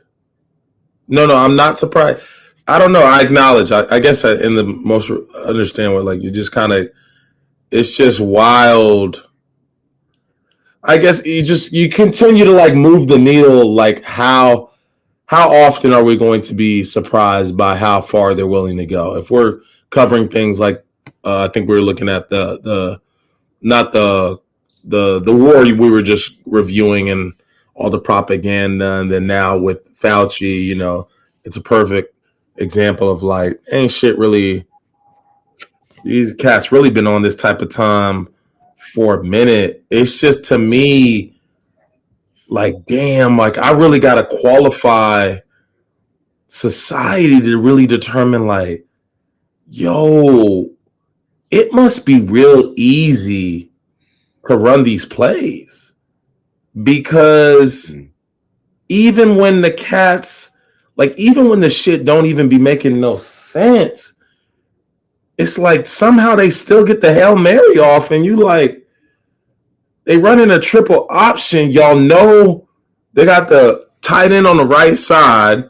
They 70% run, but it's like Georgia Southern, like, they still running this fucking option, and we still acting like we don't know where the shit going every time. And see, that's the issue for me, because even Bubbles wrote, questioning Fauci was a waste of time. We all know nothing will happen to him. No accountability for what he did. I don't care if there's any accountability for what Fauci did. Like, as far as locking him up or anything like that. I'm not even as upset with Fauci as I am with us for going along with it. You just said, they keep running the same play. It's the same. To be totally honest, Fauci just did what a whole bunch of people would do. The majority of people, you give them a big bag of money, they going to go up there and justify in their mind whatever it is that they need to do. Whether we're talking about Deion Sanders, oh yeah, God called me to come to HBCU. This big bag of money over there in Colorado. We do that on an everyday basis. What I'm upset or what bothers me is, how are we falling for this? Bill, it's 2026. That same triple option still going on. That is mind-boggling. So it makes you really push back and question, like, how comfortable are we complaining, but how content are we with the situation? With actions. Yeah, I'm starting to really think like the dialogue is a distraction to avoid really holding you to the fire to see, is you really going to crash, or are you really going to turn up, or are you going to stand on business? I'm starting to realize that, hold on, I can't even evaluate people off of their response to issues. because I realized that the response to issues ain't enough to really, for me to qualify if it's really a problem. So you're really deciphering through the complaints and the words and the comments and the conversations. I mean, you can talk to people about topics like this for an hour, but then it's like there's no motion on it. There's no movement. I'm not tripping. Like, yeah. So it makes people really don't care. Yeah, really don't care. So it makes you be like really sick and be like, hold on, am I tripping for tripping that they not tripping? Or am I do I want them to trip? I want them to trip, but I also want them to, if it's time to go get the test downstairs in the office so you can, save your ass, I want you to do that too. But I think I've just never been in a situation where, I like to use the metaphors, but like, it's 6 of us sitting in this office. We know we jammed up. Y'all claim y'all don't want to get in trouble, so run a play. Oh, y'all not gonna run a play? Then you singing like a canary with them birds. I'm like, but you just told me you didn't want. So it make me always question. I'm not questioning the ethics of it. I'm questioning, like, it's almost created me a situation where I stop complaining now, because to be honest, I'm sharing more in common with the people that's complaining too, but that's not willing to spend or willing to stand on whatever it is.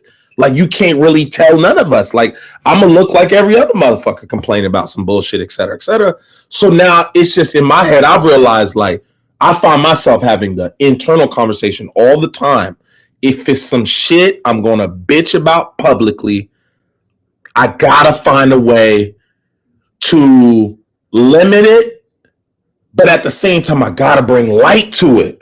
Because I can't have y'all thinking the disrespect, or I can't have y'all thinking violating is okay. So we can't let the Fauci shit slide, because that's going to be insane. But at the same time, we can't get consumed, because then it's going to really F up your day and your mindset.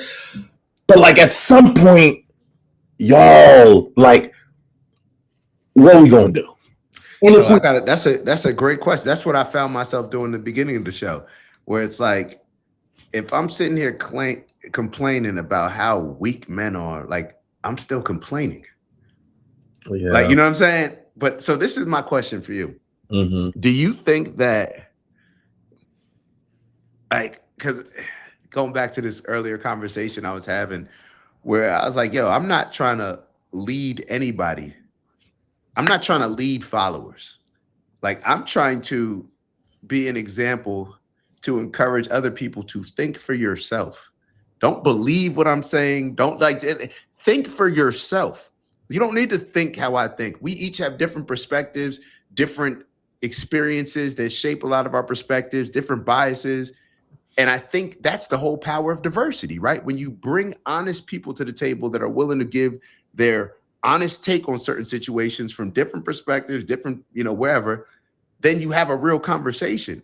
But is the world just made up of, 99.99% of people that only, like, their ceiling is following somebody good? You get what I'm saying? So it's like, they're still going to always follow. Like, that's their ceiling. So the best we can hope for is for them to follow somebody that is positive in some way, because good, bad, who knows, right?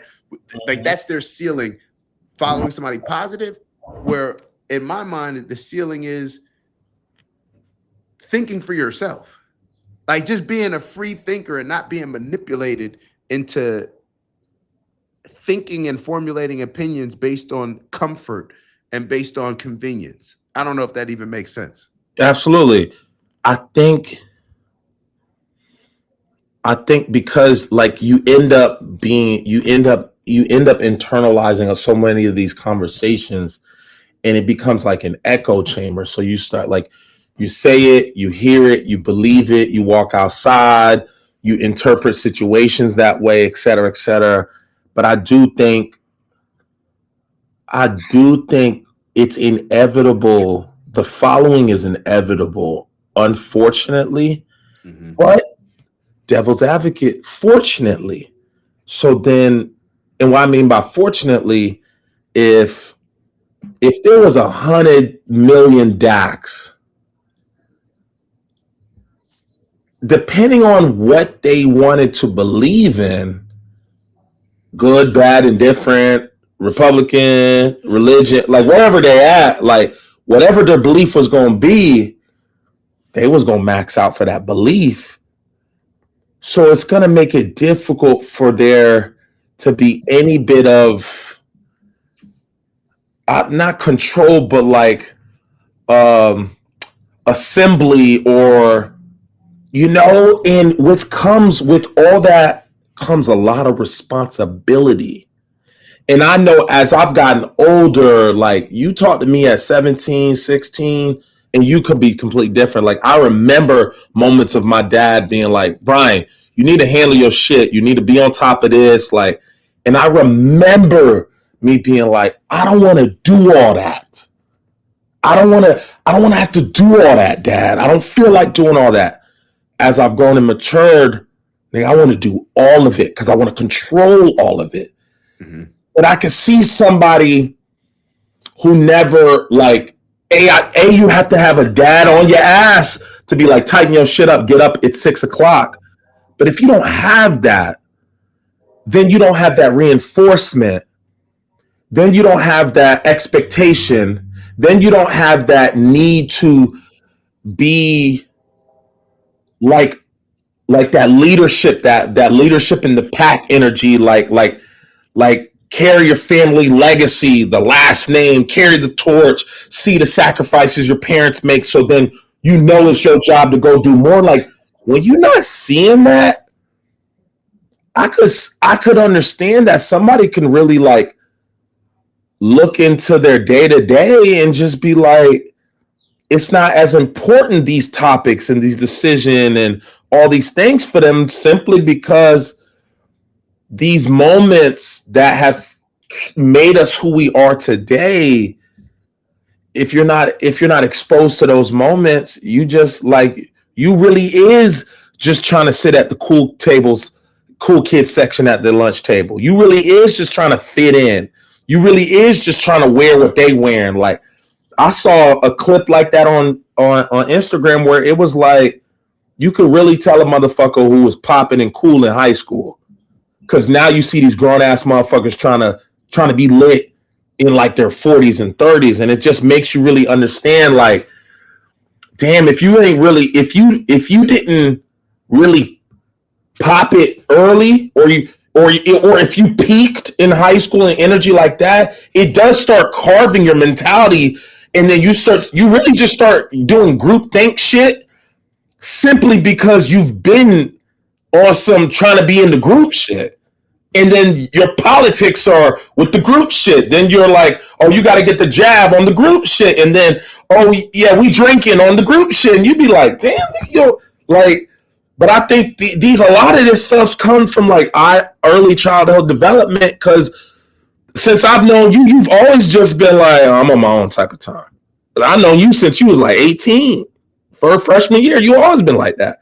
And then, like, if you don't really get that, bruh, I think just the mind is looking from some level of comfort in groupthink or just following whatever, because that's why you're so hyper focused on, you're more concerned about leadership than you are motherfucking what people are doing, because you know if the leadership is effed, we know y'all gonna go do some dumb shit. And we're like, how are the nerds or how are the lames in the front? Yeah, I come from the lames in the back. If you were even the nerds, no, like even the nerds is cool, but just they in the corner, like don't be fucking with them, leaving them alone energy. But the lames have always had this tag. We always know what we know what the lame looked like in college and high school. Like you always know the nigga that be like, man. And it's just like, I think that behavior continues to grow and grow and grow. And then now you're just dealing with them same cats that was just thinking bullying or picking or talking shit or making fun of somebody because how they look, dressed, acted, what kind of money they had, where they live. Like those same cats just found the internet, and then this is just kind of what they it, and it's inevitable. Just like in middle school, that's why I love high school, middle school. Like those are such development years. Mm-hmm. Really pop it and really get in your shit, because I feel like for the most part, like cats that I knew that was really on point in high school, they still on point. And cats that was clowns in high school, they still clowns.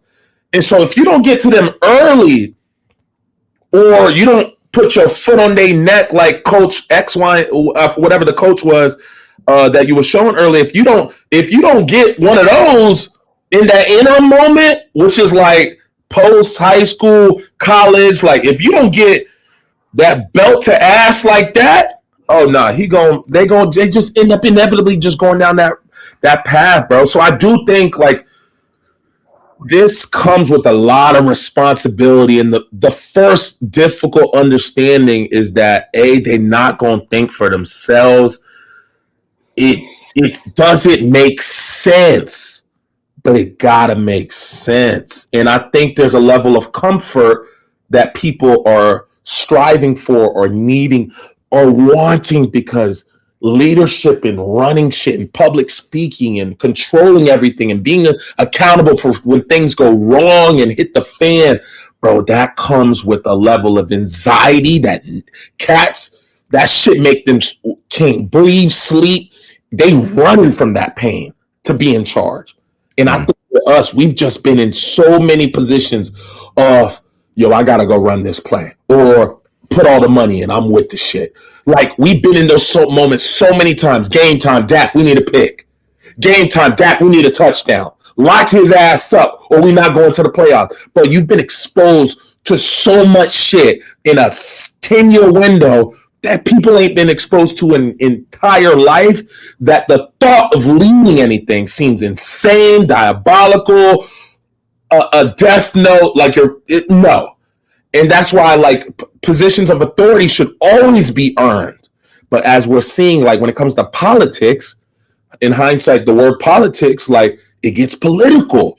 So now you didn't put the reps in to get here. You didn't do the curls to get here. Damn, you just shook the right hands, gave somebody the right check, did the right thing. And now you're in a position where, like, hold on, like in the military, you don't just get all those. I saw that guy, that video you posted, like he had like 100 of those ribbons on his chest. And I'm like, you don't get those by being political. You get those by making it back home. And so we look at that and we tend to respect that. The issue in politics and religion and all these other things, we don't require the ribbons. We don't require us to see how many rounds of Afghanistan you did. So then a cat show up like a slick oil salesman and make it seem like he religious, and then you hear something come pop out, you like, but you're not living that religious lifestyle. What happened? We don't have a way of everybody just popping it. It's like on Instagram, like everybody's saying I care. Show me. Everybody's saying like, they want this, they want that, they want this on that, but y'all not putting the reps in to get it. So unfortunately, like we've created this culture where like, if you can pop it, you can rent it, you can put it on a credit card. We think you're successful. Like they keep running this game, but we still keep falling for that fucking triple option. And I can't tell you why.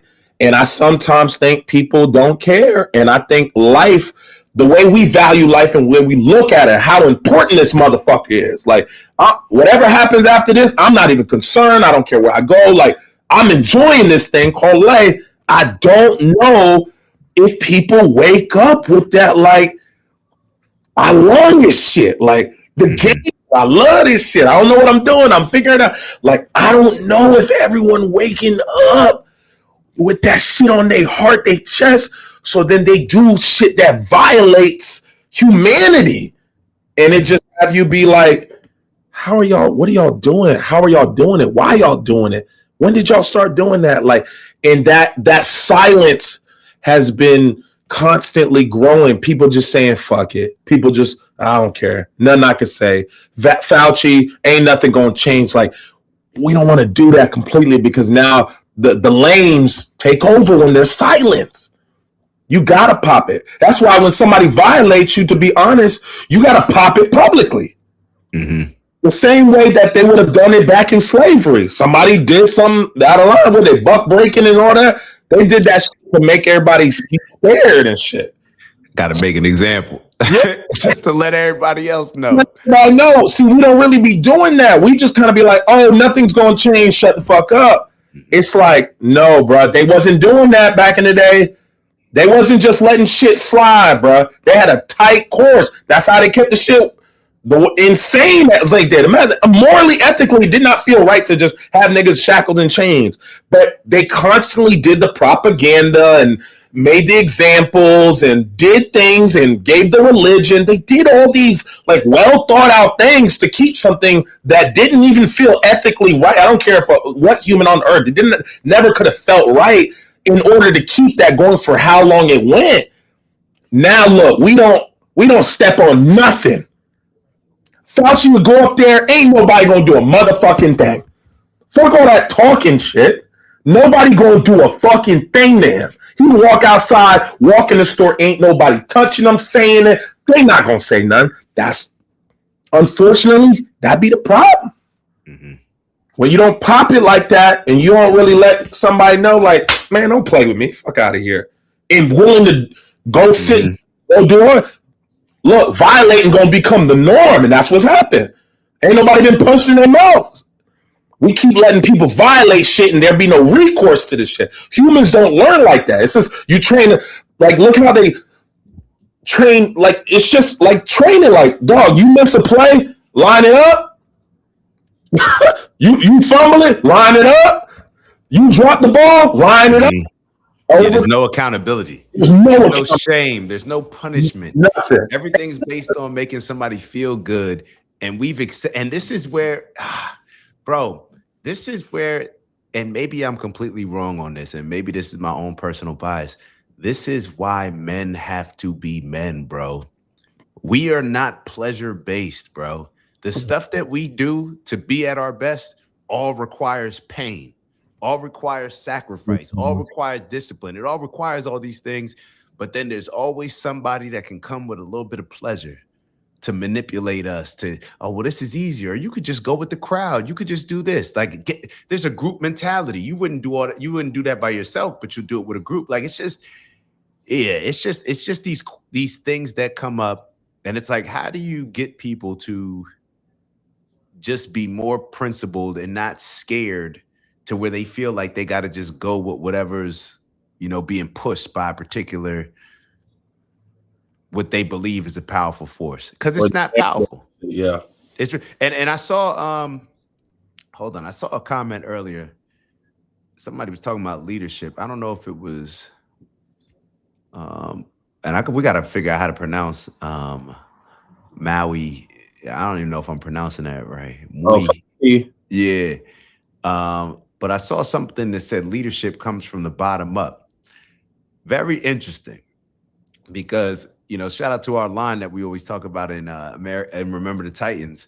And if somebody wrote that, write it again. Here it goes. Leadership comes from the bottom up. And honestly, I don't understand how we keep getting leadership that appears top to top. So it's almost like I think about that. Remember the Titans, where he says leadership or attitude reflects leadership. Captain, attitude, like our attitude reflects the leadership.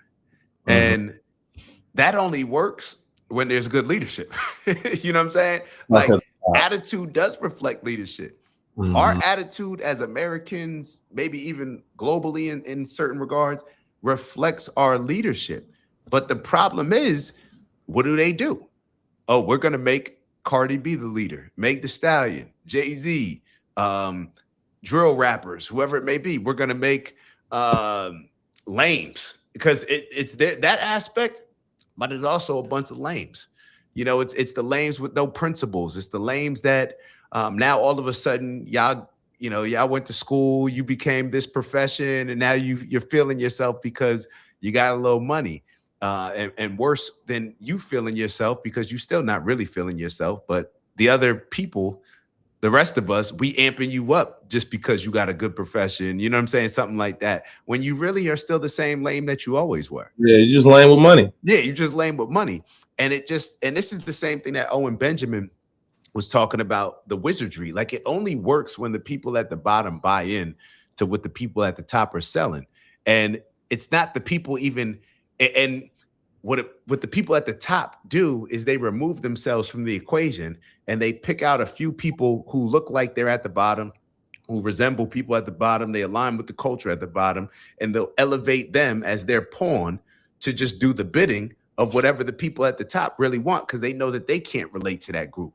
So I'm going to get Diddy to push my agenda. I'm going to get a Barack Obama to push the LGBTQ agenda, because it's just, it's kind of like, well, he's black. That's not really in the black community, but let's just use him to push certain things. It's just all figureheads. It's just it's influencers. These politicians are nothing but influencers on Instagram. That's all they are. Yeah. Bought and paid for. That's why it gets so difficult or it becomes so easy for the people to buy into like the propaganda or what they're saying, the Fauci's, shit like that. Cause it's like, it ain't no different than an influencer getting a bag to promote, some bullshit like Serena Williams or Charles. Oh my God. And then you just be looking and, I'm looking, I'm like, I've always had I've always had Serena Williams at the top. I'm like, oh man, she one of them ones. And then you see that and you just like, damn, always for the fucking, you got so much money, you still got to do this stupid shit. So it just make you be like, it's so easy. But that's why I think there's an advantage when you come through sports, when you enjoy that structure, that discipline. Like, I'm not talking about no co-ed shit. Okay, I'm talking about you go where men are made. Why the basketball team ain't never want to go out to the football field? Because the men was on the field in the summertime. That's what's inside with the AC. It's a different energy. Any basketball player that we had, and you ain't know how to put that shoulder on somebody, they went right back to basketball. I can name niggas from high school that was on that type of time. They took one blow, I ain't never seen him again. That's where we started realizing, oh, he on some bitch shit. Now, those guys still thought they was popping it, but they never was going to get the respect from the football players. You never going to get the respect from the linebacker. Not put that wood on you like that. So you start really seeing how people react to situations like I don't care if I got to get up. If I get knocked down 100 times, I'm getting up 101. That ain't off everybody. And you start to see little soft shit, feminine shit like that early in high school. But the issue is that football shit, them coaches is what men need. My coach, if I get knocked out, he gonna clown me, play me, tell me to get the fuck up, and dare me to bitch about the shit. You play football long enough for that type of structure with coaches that are looking to rip you. All they're looking for is a problem. They don't look for nothing positive. You start living like that long enough, that's how you look at yourself. You analyze yourself. You internalize, I'm not looking for what's good about me, my positives per se. I'm looking for the things that I can make myself get better. That's why I love the structure of that type of stuff. Getting up, bro. I be around people nowadays, bro. You can't get a contractor to come on time. You can't tell a girl the truth. Like, there's so many ways where I gotta relax. I'm too much. I'm like, cuz. Too much, Clay. War. This is war every time we up. I said, dog, we in business. I was having this argument the other day. I was like, we in business. I said, either I take food off of they fucking plate or they take the shit off of mine. That in between shit, I don't believe in it. There's nothing in between that. Either he trying to take mine or I'm trying to take his. And as far as I'm concerned, I'm taking anybody who got a plate. So I got to be on point. I got to know what time we got to be there. I got to know the numbers. I got to be smarter than them, faster than them. I got to be willing to stay up longer than them. I'm competing with them. I don't care if they know I exist. When you have that type of discipline and structure, and then those men have children and they put them on that same type of time, this is why men will create men, but then bitch ass motherfuckers will create bitch ass motherfuckers. So when you don't grow up and your dad kind of lets you talk to yourself, or got mom being emotional as they should, like, you know, that's the yin and the yang, right? We a little, you know, about this, and then the females can be a little bit. That's what the balance is. That's why raising the kid is perfect. But when you have one side kind of like doing this type of shit, there's no masculinity in the home. Then y'all wonder why these men that y'all don't want to commit to, Pops, it's not about Pops being there, being home. Pops ain't have that foot in that ass. All right, so hold on. So you mentioned a couple different things that, you know what's so funny? Even when you mention the competition, like we're competing, like it's either food on my plate or food off my plate. Mm-hmm. It's almost like when you first hear that, my mind went somewhere where it's like, absolutely. But I want us to also realize that we're not competing on this level, that we're competing with the people at the top. That's true. What they do is they limit the resources to keep us competing and fighting here. Right. When in all actuality, they're using it to manipulate us from the top. But that's why it's so important to compete with each other. Because if you can't compete at this level, then there's no way you're going to have the courage to compete with those people at the top. Everybody that we competed with the most, Villanovas, those the homies, a lot of them. You know what I'm saying? Like, especially, you know, like Jimmy, my boy, you know what I mean? The people that I couldn't stand the most when it came to on the field, I can't stand them. There was a mutual respect for it afterwards. Always. You know, and it's like, it's something that you see like people who hate each other, but they go at it. And then right after they fight or right after, it's like, yo, there's something there. Yeah. Those are the type of people that we haven't been raising. And when we don't raise those type of people, then everybody is scared. Everybody is fearful. There's no way that you can stand on principles. You don't even have the backbone in you to even conceptualize what that would look like, feel like, anything. That's why we have to compete. And you're right, when it comes to the football and basketball, bro, it's a totally different breed. Yeah. Totally different breed. Bro, so you look at basketball, bro. Even if you look at the type of energy, they have to have a penalty. You get fined for flopping. Like, think about how soft of a sport you have to have. And I know they do this in soccer too.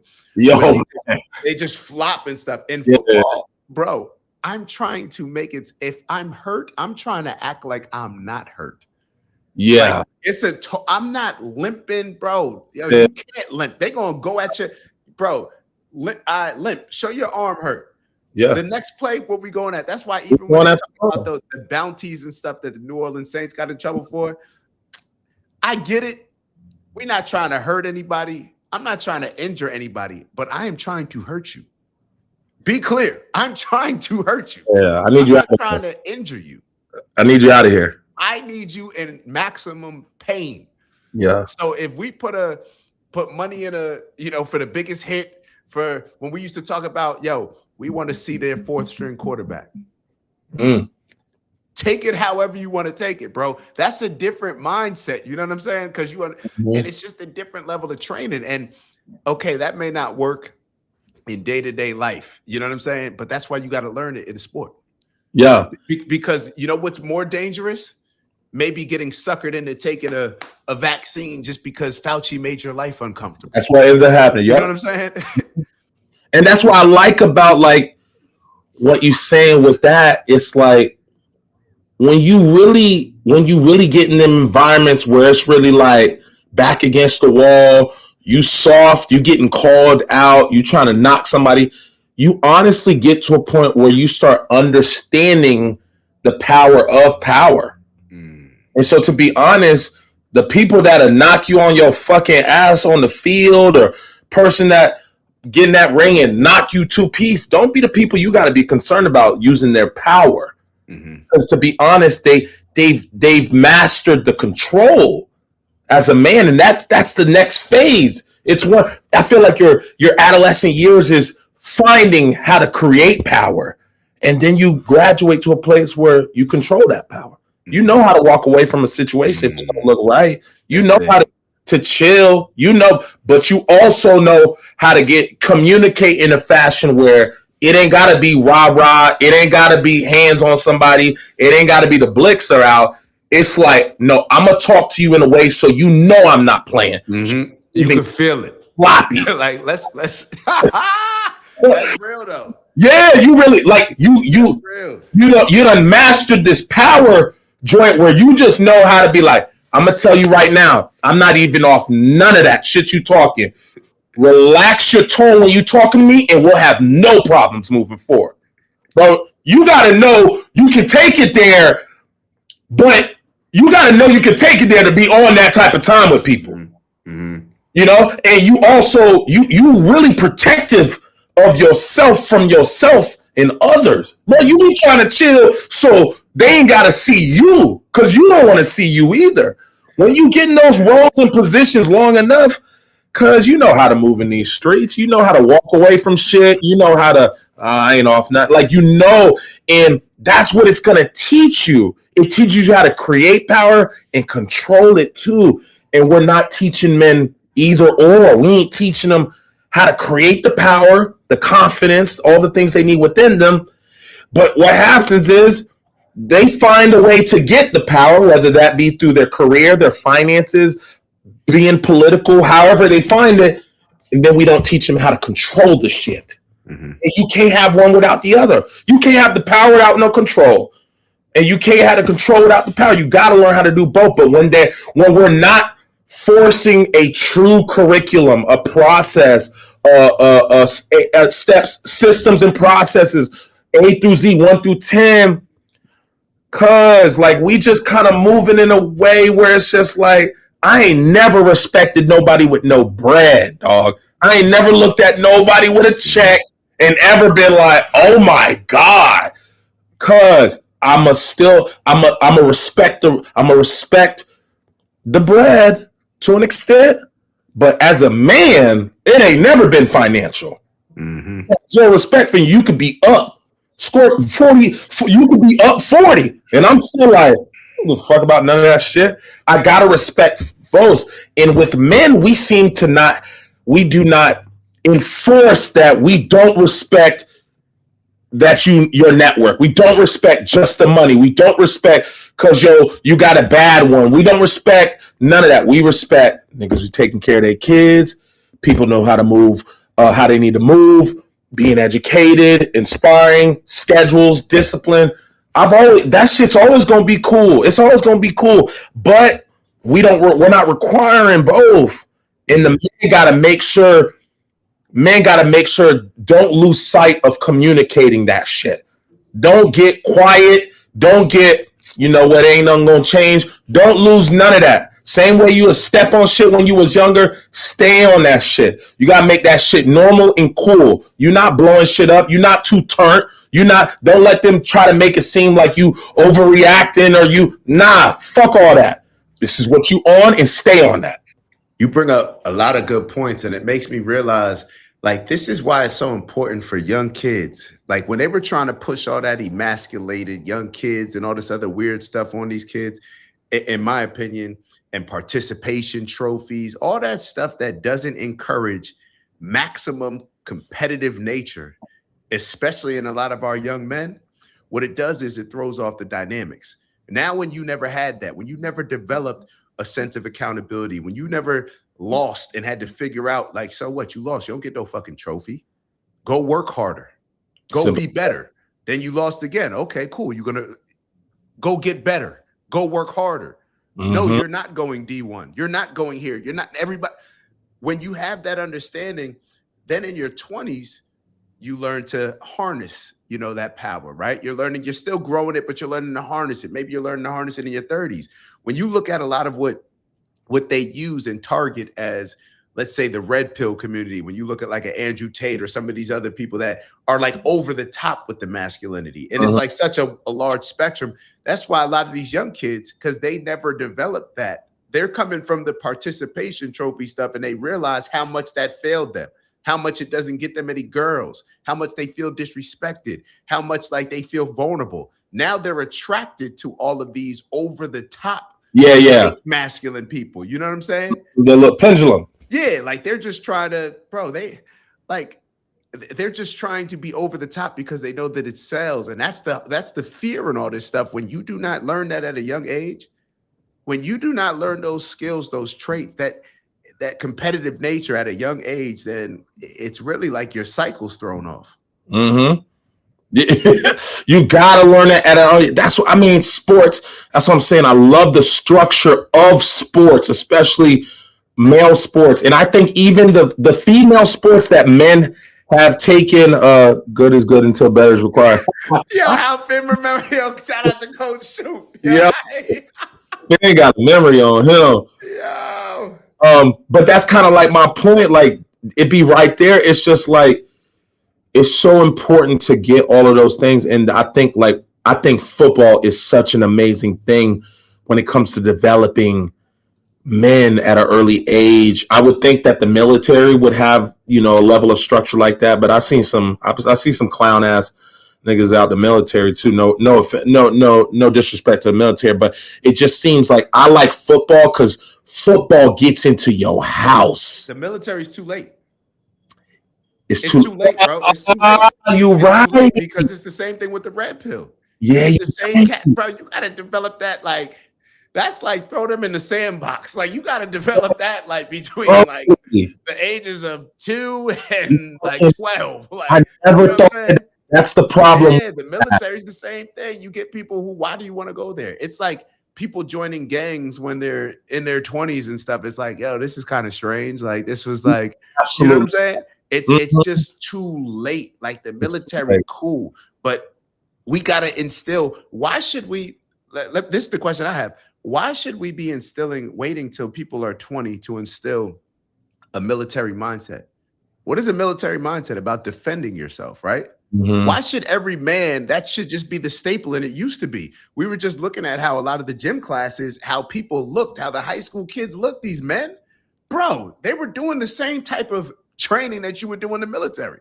Like it shouldn't be where when you want to become a police officer, you have to train to run a 12-minute mile and a half. You know what I mean? Like there's certain things that or to do 5 pull-ups or whatever they have to do or 30 push-ups.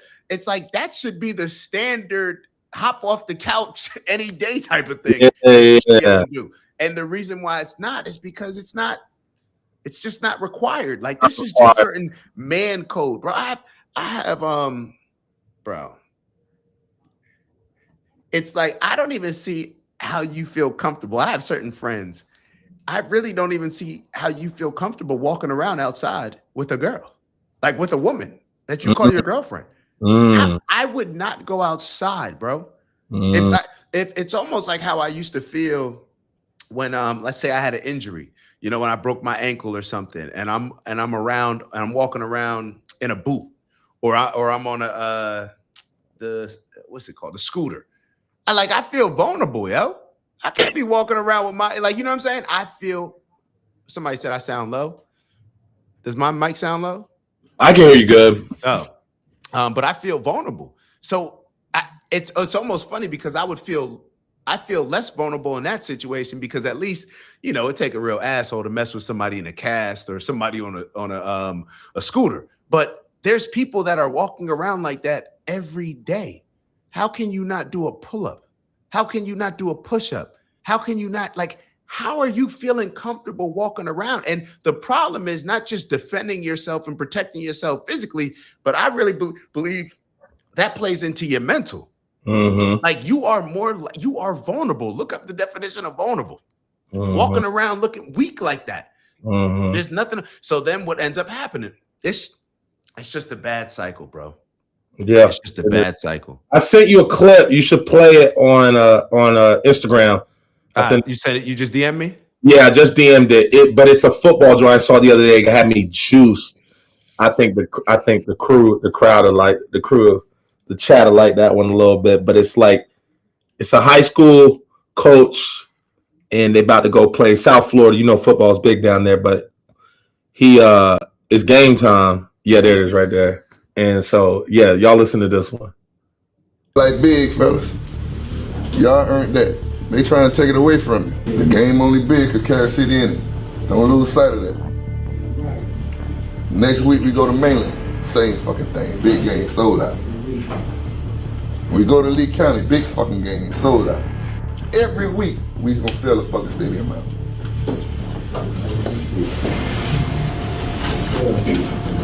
You understand what I'm saying? It's cool.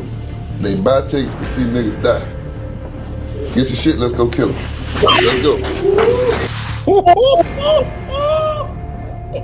I'm ready. I'm ready. They buy tickets to see niggas die. I'm ready. Kill them. All right, so I got another one for you along those same lines. Getting juiced up. I'm ready. That's how I'm coming. That's how I'm going to the business shit. That's how I'm going to corporate shit. Yeah.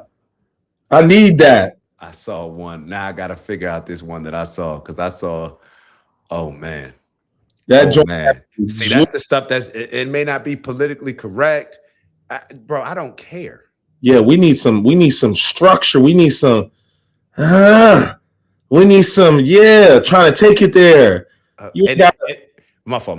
No, yeah, that was it. Yeah, well, that's what we want. We need that structure. We take it there, but then at the same time, you know how to play by the rules, gang. You know how to keep it under control. Like, don't lose. What was it? I want you to be a warrior in a garden, not a gardener in a war. Like, yeah, dog. And when you on that type of time, everything you touch, you want it the best. You want your girl to be the best. You want your parents to live the best lifestyle.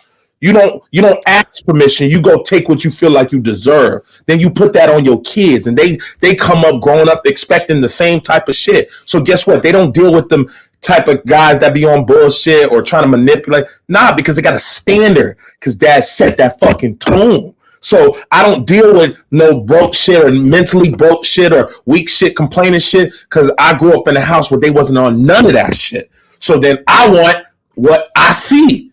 That's what we gotta do. You gotta make that shit. You gotta make that shit the norm. You gotta make that shit on point. Like it gotta. I'm about to go coach, bro. That just got me. That's the one. That one got deep. He got another joint. I'll try to find and send it to y'all. But he got another one. That same clip. He's still going. He say, if they move, knock their ass out. Jump offside, knock their ass out. They miss the ball, knock their ass out. You do it within reason, but I don't give a damn. He said something like, there's a big difference between aggressive and dangerous. I want you playing the line. Them kids got up, they said, oh, I said, ooh, they about to go knock a nigga out with that one. And you know what's crazy? And that's the reason why I put up Andy's comment. Shout out to Andy. The reason why I put it up is because when we're talking about like assholes out there, see these type of, when you learn how to harness that power that you were talking about at a young age, those aren't the assholes. It's a security. You know what I mean? Like the strongest people, they not picking on, like this is how stuff used. It's almost like it was never cool for the coolest, strongest kid. Like the bully is never the coolest kid. Like it's like the coolest kid is cool with the lame, like cool with the nerd, the biggest nerd. You know what I'm saying? Like that's the dynamic. The biggest kid is always cool with the weakest kid. But what ends up happening is when you empower and change the definition of how we perceive cool, now they think that, oh, nah, like the wrong person becomes cool. Like, nah, you mistreating a nerd. It's like, yo, we don't do that. Yeah, chill, bro. Like, we don't mistreat nerds. You know what I'm saying? Like we can't fight. They don't bring up the fights. Right. Hold on. Let me show you this one. Everybody can fucking get it. Yes, y'all understand? Any day, any fucking time, we line that shit up and we're gonna bust somebody in their shit. Y'all understand me? Yes, that's the only way we fucking do things. Lock the fuck in. Hey, let's take these motherfuckers for a ride. Y'all understand me? Yes, sir. Now, a lot of people may be looking at this and be like, yo, these young kids, bro, so what? I fucking love it. Yo, we need that, bro. Yeah. We need that, yo. And it's, damn, bro. That's it, yeah. See, and football is a very unique sport. There's only a few sports that you could really do that. Maybe like wrestling, maybe, but even wrestling.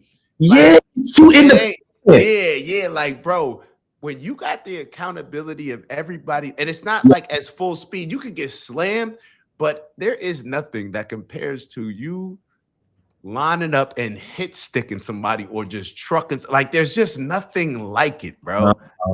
And especially when you're responsible for the element that makes it so much better than fucking wrestling. Yeah, is that I got 11 other motherfuckers or 10 other motherfuckers depending on me doing it. Because that's important with accountability. That's important when it comes to leadership, leading by example. Like hey, Brian, we need you to seal the quarterback so the linebacker can do his job and he can go win. Like when it's always about you, then you start acting like Deion. But when you learn to follow it, because he boundary corner, it's always him one-on-one. Like he doing what he want, and that's the way he played. Now he was lit though. That's a good point. That's the way he played though, and see, that's the way his personality plays. It's all about him. It's also, but look at guys like Luke Kuechly, Greg Olsen, these people that were offensive linemen, tight ends, linebackers. What was Luke Kuechly's sole job? Move to the right, zone 3-3-3, cover up top, watch the flats, go. He's responsible for everybody. You don't make it about you then. Ray Lewis, he didn't make it about him. He was on a team where it was about everybody. So the team aspects is what you need to stay here, humble. Not to lose yourself, because when you start popping, you become that guy, you start acting like that guy. Deion, Ocho, but there are certain positions where that can work. Odell, like there's certain positions but when you go into these positions where you're really contingent and dependent on everybody really being successful doing their job so that you can do yours, you take a different approach to leadership now. So what does Greg Olsen, Luke Kuechly, what do they do now?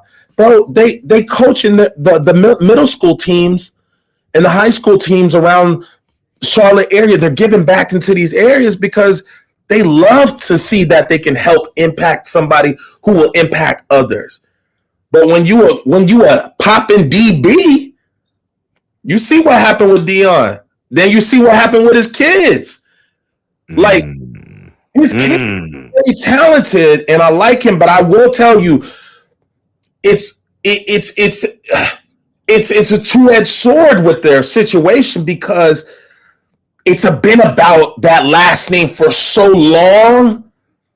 They don't know how to win by making their first name important. You know what I'm saying? Shador got to win, not Shador Sanders. Shador got to build his own path and show why he should be who he is. We all look at Shador like, you here because Pops. And you're going to have to earn our respect because real men not going to give you respect because your last name. We're going to give you respect because you're first. And you're not really getting that. So guess what? You don't get the team. The people on them team ain't giving you respect because you Sanders' son. To be honest, they got a foot on your ass because you are. You always got to earn that shit when it comes to football. It don't matter where you come from. Even being political. You see how we looked at with certain quarterbacks on our team and shit like that. We'd be like, they just like his ass, but really, what's the name? Really, RJ should be starting, but you know they fucking with this. Like when you start seeing that, you don't give that person who's in the front the respect off the gate. Like it's always got to be earned. We got to see you spin on kickoff, KOB. We got to see you third quarter train, CJ Herbert. We got to see that Towson Dak knock that fucking helmet ass bitch ass mother. We got to see Dub 3 picks. Fuck out of here. I should have been here anyway. Like we giving the respect. And once you got that, and you showed us you get that, you never lost it. You always gonna have respect when we see you when the lights is on. You do what you should do. That's what we respect. Not just the practice, not all that. When the lights cut on, do you do what you need to do? Then we gonna be turned. Then you get respect from men. Then you walk around a little different in your suit. Then you like, yeah, you know, I know what kind of I'm doing. You try to be modest. Nah, I'm just chilling, but I'm just chilling, fan. Nah. Okay, you know, the crowd gonna gas you up. Okay, Dad, knocking heads on. Dad like, nah, chill, man. I'm just chilling, bro. I ain't doing shit. Yeah, right, yo, we go. Next play. I ain't doing no shit, no. Yo, that teaches you these emotions are important. You're being exposed to being on top. How do you react? You're exposed to getting burnt. How do you react? How do you bounce back? Mm-hmm. Like all these emotions we're being exposed to, and we're learning how to operate with them around men. Yeah. Who are set to the same standard. Yeah. So you know, this guy's going to be okay with you getting woofed. Like, nah, there's a standard and a precedence in the locker room that if you fall below it, offense, defense, coaches, everybody's holding you to the same level of accountability. That's what we need across the board with the men. We need a level where, we don't go under this. And if we do, you're going to hear about it, and we're going to make sure that you get on your shit. Until we can create that type of structure, men always going to think they lit because they got money or they got a bad one next to them or that.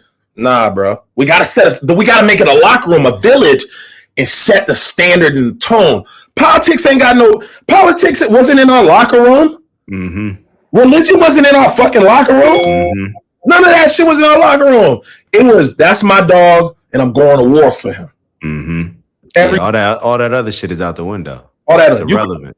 You couldn't get us. We didn't even know anything. We wasn't even looking about none of that shit. When it came Saturday, I don't care if he voted Democrat, Republican. If Saturday and them lights on, and my dog out there, that's family.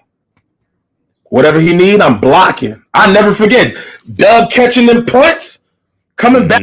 I was like, yo, that's my little brother. Oh, I'm coming down. Boom! I can beat that on my face. Like that's the energy we was on. Protecting your family, your people, making sure they're good. When we was at your combine, it was just out there. All them drills.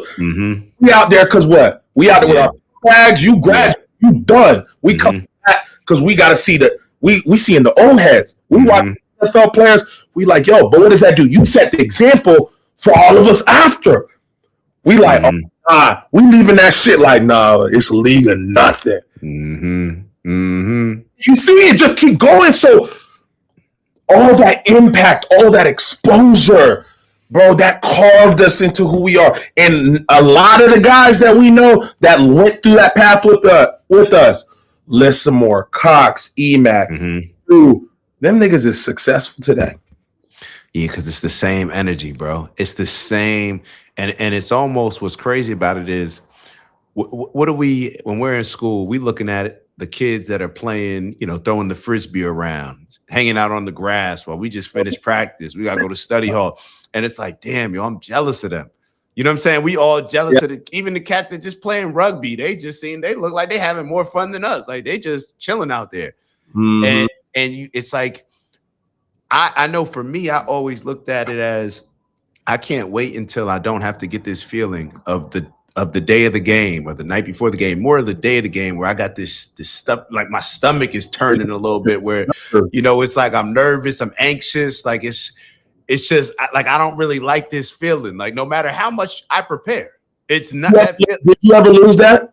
I never lost it, bro. I remember the last time the last game, well, I guess in Hamilton, it really got bad. That's how I knew it was over. That's how I knew I was done playing, because it's not that I felt it, but it was just getting overbearing to like even manage it. I was just like, yo, I ain't really, like I'm walking up to a game and I'm just like, yo, I don't even feel like playing. Like that's a terrible feeling, bro. It's one thing to have the butterflies and all that stuff when you actually want to play, but it's like, yo, I don't even feel like playing. Like this is too dangerous of a sport to be playing when I don't feel like playing. Yeah, I'm good. Like that's real though. I probably had that one I probably had that same feeling, dog. I had that shit in high school. I was just blessed enough where, like, I had good size, I had a little talent on me, and then I would show flashes of like, oh shit. Yeah. You know what I mean? So that got me to college. College, I think I freshman, I didn't have that responsibility. See, you got thrown in that bitch first year. Yeah. So you didn't get time to really be like get to play with no expectation. Like they always wanted your ass in a position that maybe you weren't even ready for. Bro. That made physically, mentally, however. So like that constant pressure over your head, like you really didn't really get to work out them kinks. Yeah. And so I kind of think it's the same for me. Like freshman year, chill, but then sophomore year, I wasn't there. Yeah. And then junior year, like you got all these league, like you got train, you got lists, like I'm not playing. So then I really get 1 year, and dog, that shit takes some years. I know exactly that feeling. Yeah. Years before you put your hand on that motherfucking grass and look at 10,000, 20,000, or check 50, 60,000, and you playing like you in the backyard. Mm-hmm. That shit. And then when I went to Carolina, Nick, what? You talking about froze? Yeah. You just start being a little timid. Like you were half a step faster, which is big in football. I felt like I think the lights and the expectation and then the want to be successful in it so you can provide for family, like that shit been following me for so long. And then you get out there, and to be honest, there is that nervousness because you like, I've been asking for this shit so long. Now I'm in this shit, bro. And I'm like, y'all gotta give me a quarter. Like you gotta give me a quarter, like warm up, but you play in them levels. You're not playing, you gotta warm it up, nigga. Yeah. I tell you, it's and that's why like it's almost like that same nervous feeling. I realized that even something happened yesterday, and bro, that feeling's never gonna go away. That's competing. That's the spotlight. That's putting something on the line and risking it and not knowing what the return is going to be. Like that's what that feeling is, where you got to go into a situation where it's not a simulation. It's not, oh, I go to work and then I get paid this. No, it's like, and then when things aren't going your way, it's like, bro, how do you figure this thing out? And that's what it's really about. Like I had to remind myself, where even yesterday in this situation, I felt like other times I just been like, oh, let's just move on. Let's just figure something else out. And it was just like, nah, bro, this is what's finna happen. Like you going to, and it just kind of was like, oh, damn, bro, that's all you had to do. Like that was simple, but it was difficult. You know what I'm saying? Like in my mind, I had to be pushed to get there to where it's almost like you get into a game and you got those butterflies. As soon as I get on the field, probably doing warm-ups, and I see a cat on the other team who I just pick, like maybe talking, like look at it, like it's just like, man, you just tap into something different where it's like you gotta have that, bro. And then all of that stuff is out the window. All of that stuff is out the window, bro. All of it. Like what it take is one cat. I think that's how I felt on. I think we were playing Delaware, and I think I was kind of known for like kickoff return, kind of like. And they had one dog on their squad. I remember that. They had their big dude that was known for the same shit. On the same type of time. And by the grace of God, we was returning we was returning towards the locker room. So it's like I got to be on y'all's, I got to be right next to y'all. Yeah. And I remember you specifically, Moody and EMAC. And y'all was just gassing it. Oh, hold up, BK. This nigga your size. Y'all just kind of turned and I hear Moody, BK, knock his bitch ass out. Yeah, for real. And I was like, damn, I can't even go out like no bitch. I said, I don't give a fuck what I do. I don't even give a fuck what's going on back there. All I know, every nigga on the sideline watching. You in the fight. So fuck all that blocking shit. I'm just going straight to the nigga. I didn't even contemplate dropping back to the fucking shit and yeah, I'm not retreating. There is no retreat. This nigga too big to be running backwards and go to the wedge. Backpedaling and it's gonna get nasty because the way he was juiced up, like he was one of them ones on his team. Mm-hmm. So I know what it feel like to be jumping off on kickoff. This shit so much. He finna try me. Yeah. When I saw his behavior, I said, "Oh, he done off on a few niggas on this shit." He's taunting me. Yeah, he's taunting me. He done ran a few niggas over, got him feeling like he could do that. So I said, "Oh, nah, it's different." I said, "You gonna meet somebody different." Then y'all gassed it up, and but that ball got kicked off. Fuck that wedge. I went rewind. Nigga expected that I would go straight because he like nigga up to the wedge. Nah, I went straight to the nigga. I closed my eyes. I left my feet. And straight into the nigga. Boy, that boy fell right to his back. Hey, that's all I needed. Yo, that motherfucker one. He never ran down my direction ever for the rest of the game. I ain't have to do shit. Yeah. And it came, and that's what I mean by the example, y'all. The example. Like, his teammates was looking at like he one of them ones. Like, oh, he gonna make something happen. Nah, I'm gonna make one example out of him. That motherfucker dodged me, was hitting swims, was running out the thing. He never wanted to fuck Achilles. Yeah. Achilles and Troy. He knew I was willing to take it there. And by the grace of God, he ain't coming. I ain't want to keep doing that. I think that I definitely had a concussion after that motherfucker. I ain't gonna lie. Because it was basically me running versus me. But I just TO'd on him and then he chilled. But so you gotta know when to pop it. But you also like when you have an expectation on a team, it's like them boys, this is the standard. BK, you do all that talking rah-rah shit. Yeah. Don't come out here be on this bull pussy shit, B. Yeah, there's a standard. There's a level of accountability, and you got to be thrown into the fire, bro. And that's the thing. There was a lot to gain because what that did to your confidence, but there was a lot to lose. And that's the only way that this is gonna work. Because it's like, yo, if you would have done that to somebody small, it's like, nah, good hit, like, but you know what I'm saying? Yeah. It's like, yo, what's gonna happen? Like on this one. Yo, BK, you say you won. You thinking about film, how film gonna be, how we gonna be looking at this, everything, bro. People don't realize, yo, the most nerve-wracking part of all of football is not when thousands of people on the field are looking at you. It's when you're in that film room with your peers. With your 40-50 homies that you see. And Coach Boone sitting there, hey, what happened on this play? John Pierre. Let's rewind that. Let's rewind that. Let's rewind that. Yo, it's just constantly exposure, taking you through those feelings. You gotta know what it looks like to lose in front of people. You gotta know how to take accountability. The shit is on film, so you ain't lying, capping, and making it seem like you're doing anything you ain't doing. Man. You got there's so much that creates this atmosphere for us to be stand up, be authentic, be honorable, take accountability, give our best foot forward. It's just like we're constantly put on a stage, whether it be in private with our teammate or in front of 100,000.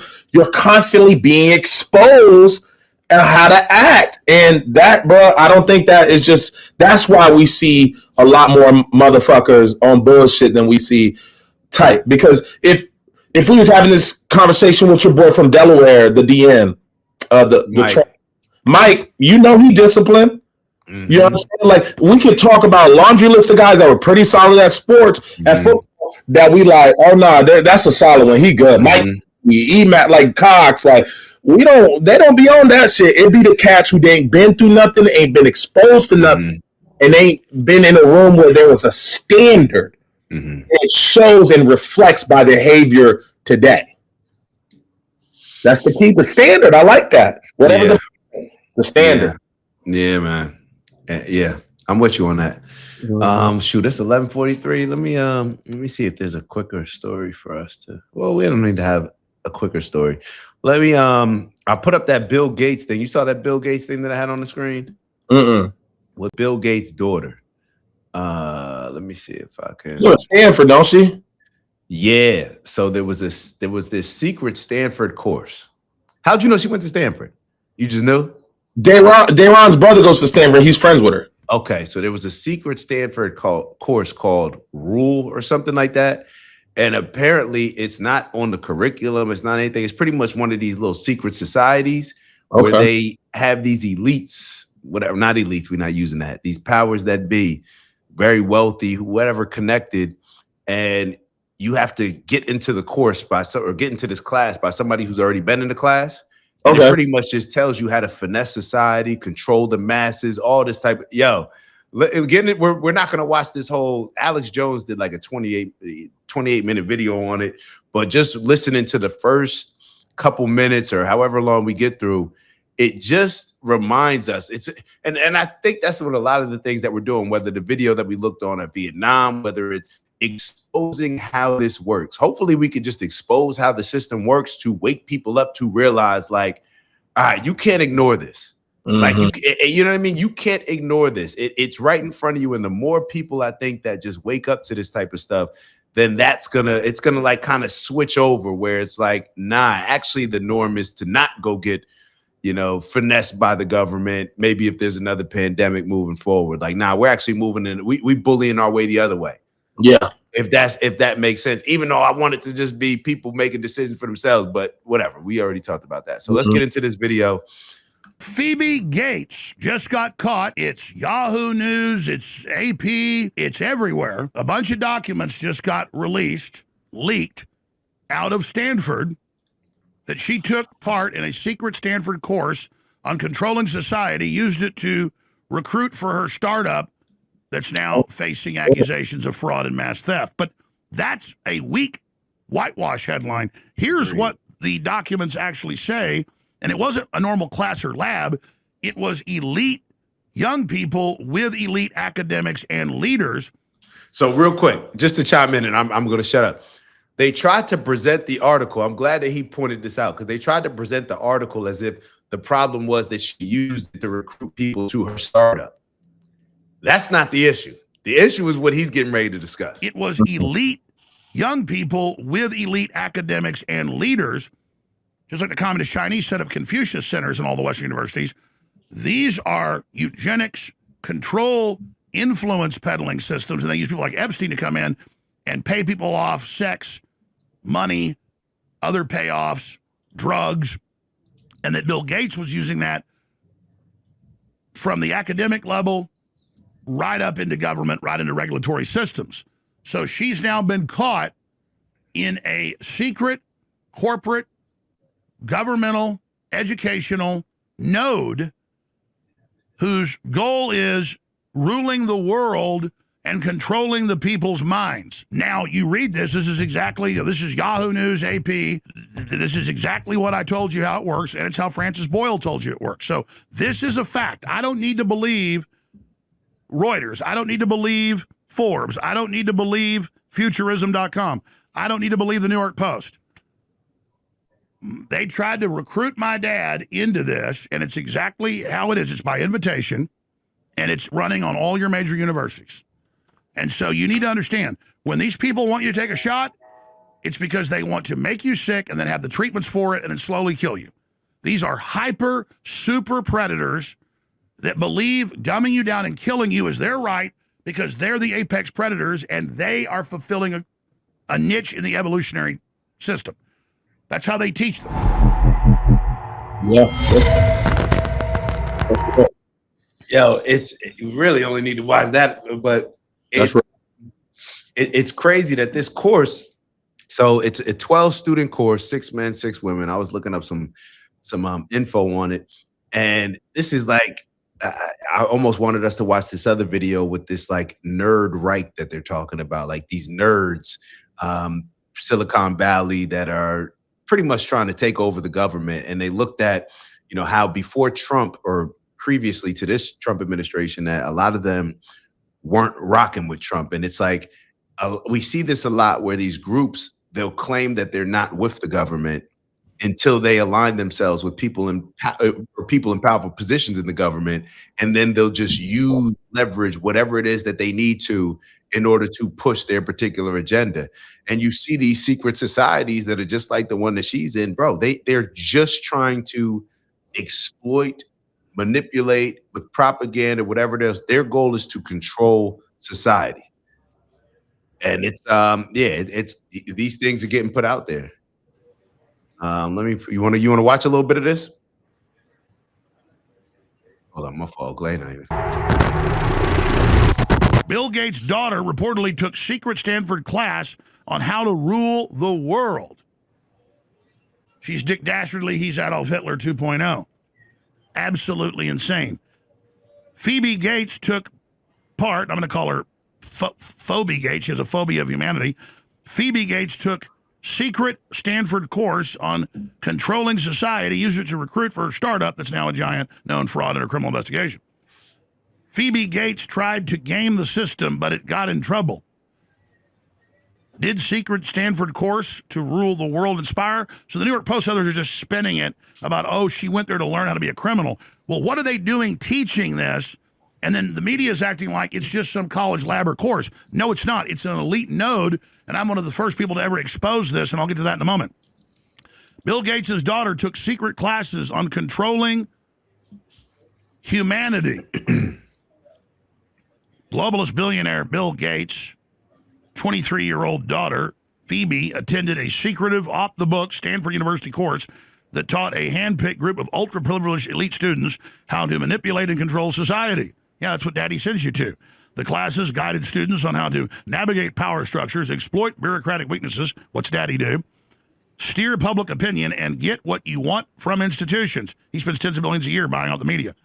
The invitation-only course titled, So You Think You Can Rule the World. Oh, the course is called So You Think You Can Rule the World, was never publicly advertised. It was unavailable to ordinary Stanford students without a referral. Details of the Gates participation have resurfaced as her startup, FIA, faces a major scandal over internal Slack messages showing that Gates and the co-founder knew the company was using a controversial alternative marketing practice known as cookie stuffing. They were lying about what their sales were to get investment. The revelations raised fresh questions about how Gates approached power, business, and ethics after attending a class explicitly designed around understanding and exploiting institutional systems, governments, and bureaucracy. And it goes on. The Stanford course consisted of just 12 students who met once a week during the winter quarter. Silicon Valley investor and Stanford graduate Justin Lewis Weber taught the program, which participants simply referred to as ruling. One former student said Lewis Weber sought to assemble like-minded folks who dared to dream bigger together into the conspiracy. Another student described the course in far more revealing terms. The goal, the student said, was learning how to essentially hack any kind of power structure or bureaucratic structure and get what they want in a system of people. That's crazy, bro. But it shouldn't be surprising. Not surprising. It shouldn't be surprising. And that's the thing. Like when we've been so conditioned that, these secret societies, Freemasons, whoever it is, there's other people running the world. Mm-hmm. Like there's just other people running the world. I don't know how many different ways we need to see it. We started off with being 40 trillion in debt. Who are these people that bought the debt? Like other people are running America and essentially running the world.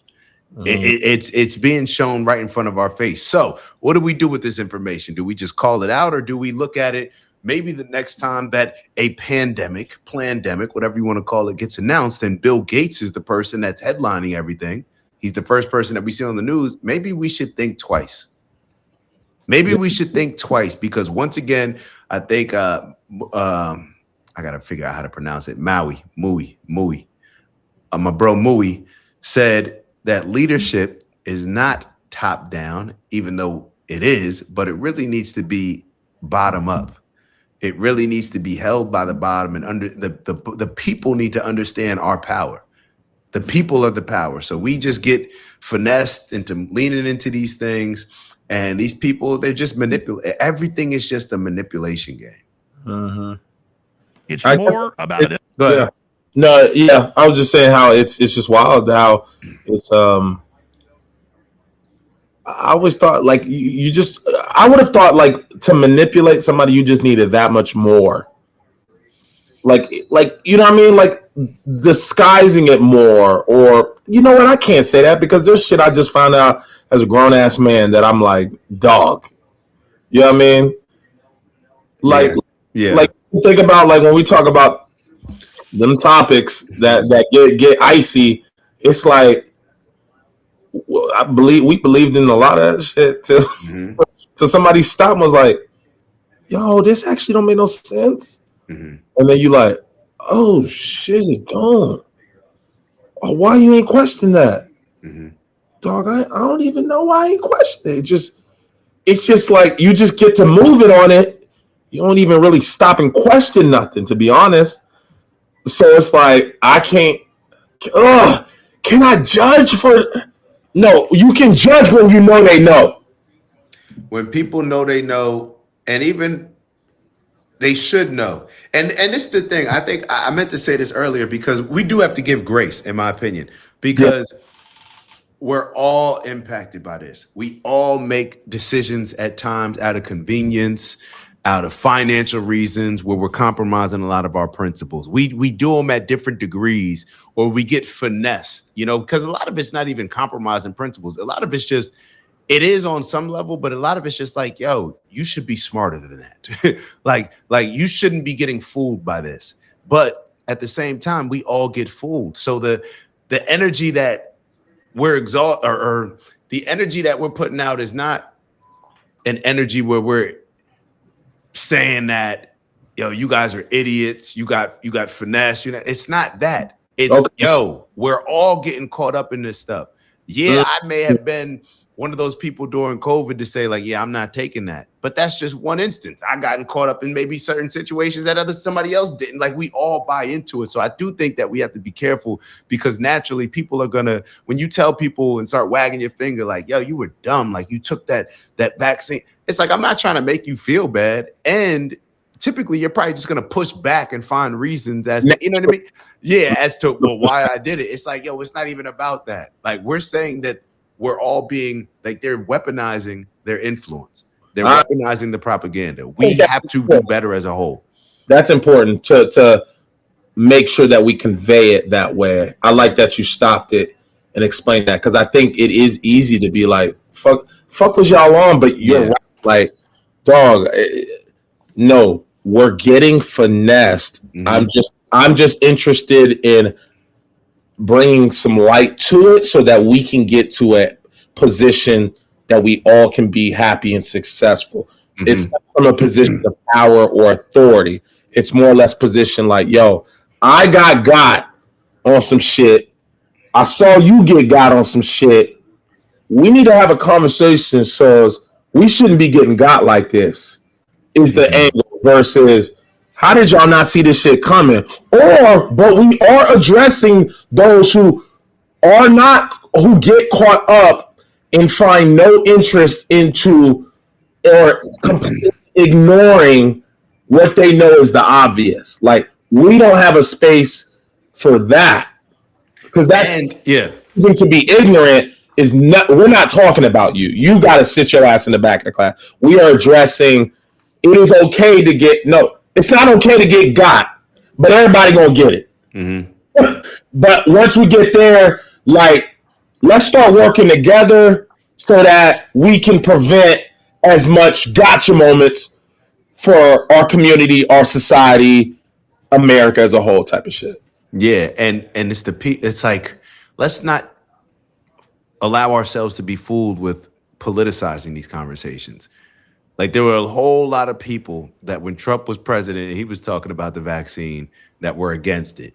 Yo, this doesn't make sense. It just seems too fast. Trump saying dumb shit, talking about injecting Purell or whatever he's talking. You know what I mean? Like all types of dumb shit. It's like, yeah, it's like, well, you were against it then, but then as soon as who you voted for is in office, now you just believe it. And that's the problem. You know what I'm saying? Like if you're with it, if you're scared, and then not allowing, I think that's one thing. And then the other thing is we shouldn't be censoring. We shouldn't be allowing people to be censored. We shouldn't be on board with people censored. We shouldn't be ganging up on people like, oh, if you didn't take it, or if you're saying that people should do more research, and villainizing those people. You know what I'm saying? Like, I don't like that aspect of it. But that's it. Yeah. There's a place, we want to leave the space to make mistakes, but we want to make sure that there's accountability within that process. The accountability, because they're banking on us not having accountability. They're banking on that shit slide. Yeah, that's what they're doing. And that's why we gotta remind ourselves of this. It's easy to just sweep it under the rug, but we've always swept stuff under the rug. But you do see situations, and to bring it down in less of a this topic, I would say, is like more of this specific topic, like especially with speaking about like the powers that be and things of that nature. But like when you really dumb it down, bro, how many conversations are we having with people that like don't leave jobs that they know are violating them, or relationships that they know are violating, or it's just like we still having conversations at that scale. We know you're gonna get bamboozled by the government. You couldn't leave Jaquan, who has been sitting on your couch and putting hands on you for 5 years, and you say you love him. Like, what is going on here? So I don't even know if these type of individuals are ready to approach and attack the forces that be and all this other stuff when Jaquan is still getting his shit off for half of the impact that it has on this type of shit. Not my homie Jaquan, just so the people are aware. No, I'm joking. You know, or Benny or Rennie, like we see people in unhealthy jobs, unhealthy relationships, unhealthy family dynamics, and it's difficult for them to walk from situations that they know. Nah, this ain't gonna be able. I know in my soul this. I need to lead a situation, but for some reason I make it very difficult and hard too. I ain't never had a problem cutting off no job. I ain't never had a problem cutting off no motherfucking family. I don't have problems with that, but I also realize, like, bro, that's another one. If you're not exposed to knowing how to draw lines in the sand when it comes to what you need in life, or what you want, or what's positive, or you know what's forthcoming, or where you want your future to go, or removing yourself from environments that are toxic, or whatever it may be, when that's not the norm for you and you get caught up in just following, doing the cattle, following the sheep, sitting in the traffic, being unhappy, drinking the drinks, putting hands on your girl, like all that type of shit, it's just like, I ain't gonna lie, I don't even know if these cats is ready for this conversation we talking about. Like, you gotta qualify to get this shit we talking about. You don't just like show up and you earn this shit, because we don't believe that you have the palate. We don't believe that you have the landing to get this plane to land safely, and for you to truly internalize and understand what the fuck we on. You might take this shit personal. You might think I'm critiquing the player when I'm critiquing the play. You might get you in your emotions and act irate. Like, you got to be in a position where you earn how to get here, and we got to start addressing that stuff in the village, in your family quarters, in your household. Y'all know the standard. You know the stamp of approval. You know what's right. You know what's wrong. I'm going to always say that. Before there's any religion, humans know right from wrong without a book telling them shit.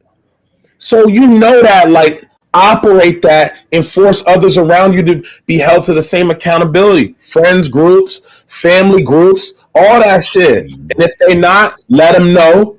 Learn how to communicate, because what comes with that, and you could easily like not realize that's a skill set though.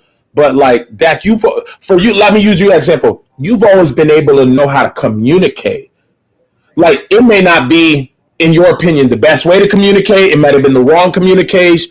You might have, like you're going to go through that learning and the maturity of communication, but mouth shut ain't never been what you've been on. So now yeah. I get what you're saying. You expose yourself to learning what communication looks like. It's a skill like everything else. So you got to do whatever the hell you want for you to know what you want to do. First, you can't have it tempered or scaled back or I don't want to say that. Nah, I'm not off that. Fuck y'all. Okay, y'all, my bad. Fan gang. I ain't mean to do all that. You got to go through that because then you learn how to be a good communicator. And especially when you lead these people, you got to know how to communicate them or they get offended. They don't feel motivated. They feel like you think you're superior. You think you're bigger than them. Like all these. That's where the football shit kind of fucks me up because I really be hollering at people. Girl, my mom, anybody getting the same shit I'm getting in the locker room. So I put up on my mom like, Mom, I'm going to tell you now. All that shit, you complaining, you got to cut that. You got to tighten like for real. Like, love you, but like this, we can't do not a damn thing with all this bitching over here. So if we want this shit to kind of switch up a little bit, you going to have to breathe and at least ask me or don't do nothing. But we're not going to get nowhere with this shit right here. And you got to expose them to that. They may think you wild, you crazy. Nah, we need some structure in this bitch.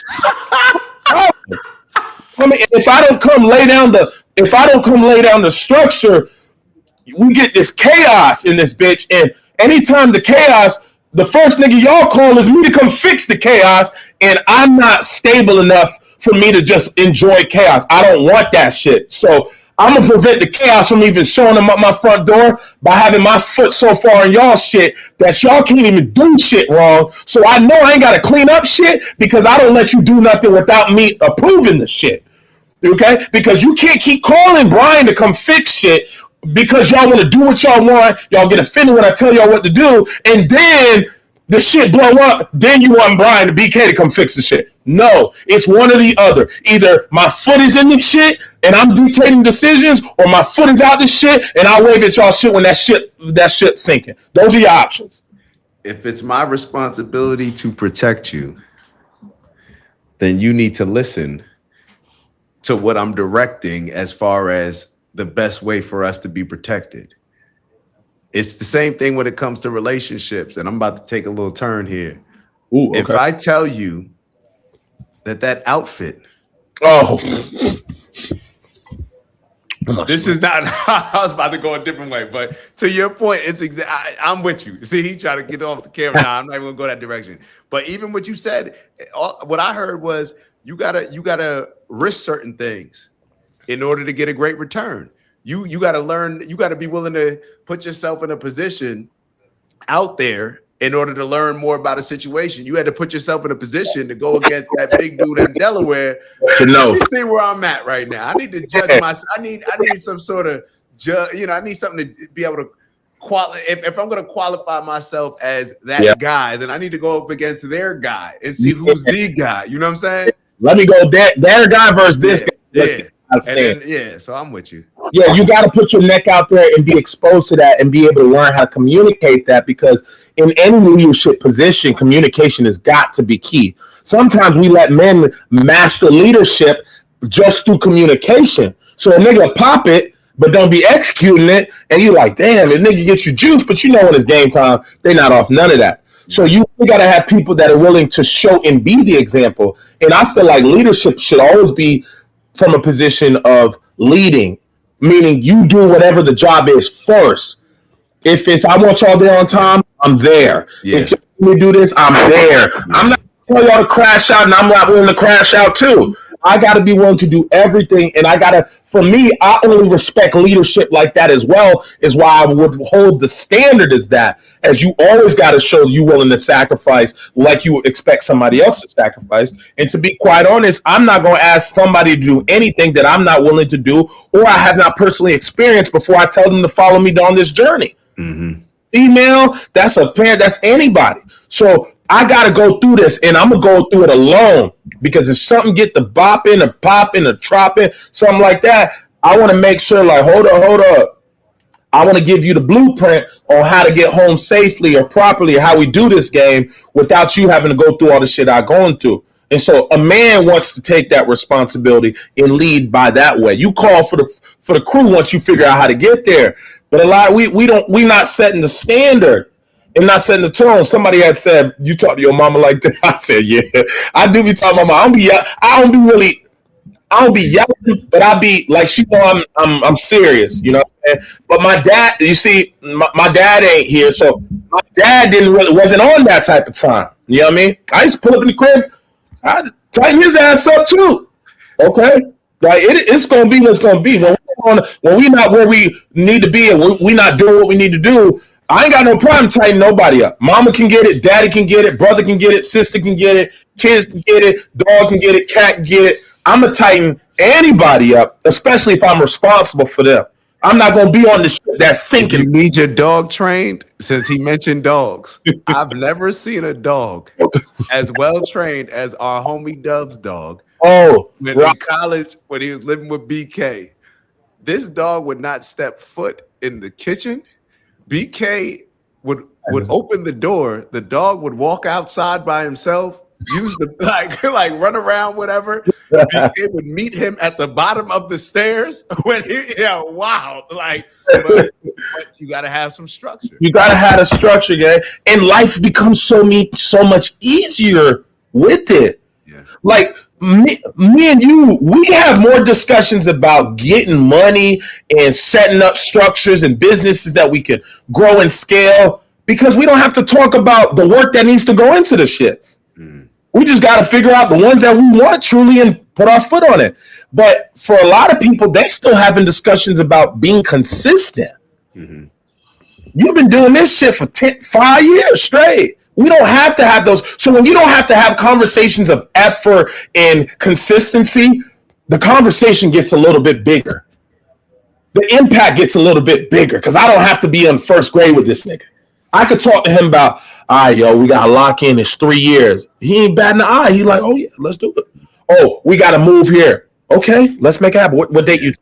We can talk about movements. We can talk about impact. We can talk about masses, because our conversations are never about shit that we think is first grade shit. Discipline, consistency, being moral, being ethical, all these different things. And so some people are still fighting that early battle that we're talking about right now, and that's what makes it even difficult for them to even get to that position where they're a little bit more happier, or they feel like they're in position to chase their passion, because you're still accepting things that aren't necessarily what you need to get to where you want to go. If the job ain't for you and you don't like it, don't give me, well, it's my job and I got to do it. No, create the plan. Create the plan that starts getting you transition out of there to get you where you want to be. Mm-hmm. And stay on it. And if it takes 1.5 years, 2 years, put your foot on their throats and get that shit, because you got to go take somebody's food off their plate. That's the energy. That's the energy. I'm being consistent, not because I want to. Nah, I'm consistent because I need to go get some shit that's mine. Somebody sitting in my fucking seat, and I'm about to come get that shit. Somebody in my crib, bro.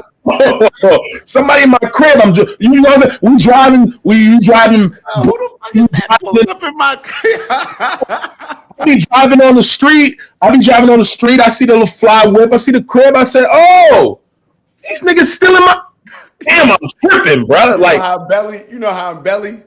With DMX. Yeah, how the dude eating the banana and he looking just hating on it. It's not to that extent, but when I see something, I'm like, oh, what they got going on in my crib? Oh, like, I see the motion, and look, I respect the motion. I like the motion at that, but don't ever get it twisted like I'm not coming for my shit.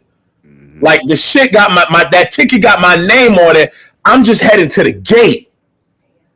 So I'm coming. Y'all hold on. The plane ain't left yet. Mm-hmm. Don't mess up my crib, bro. But when I get in that motherfucker, make sure y'all get clear the fuck out.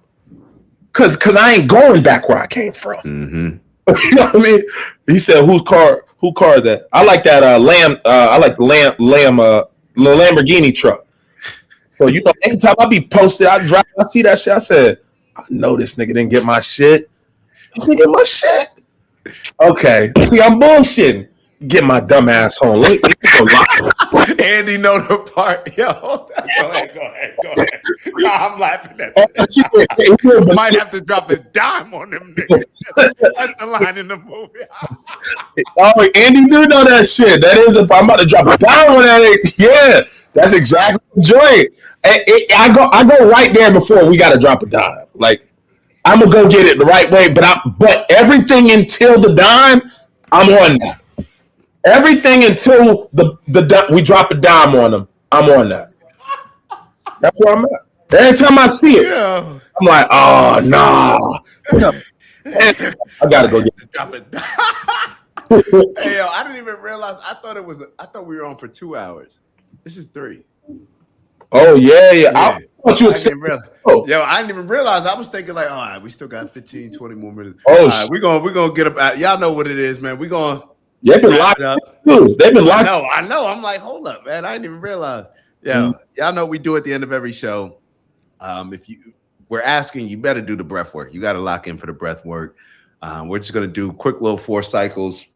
4 second inhale, inhaling positive energy. 4 second hold. 4 second exhale.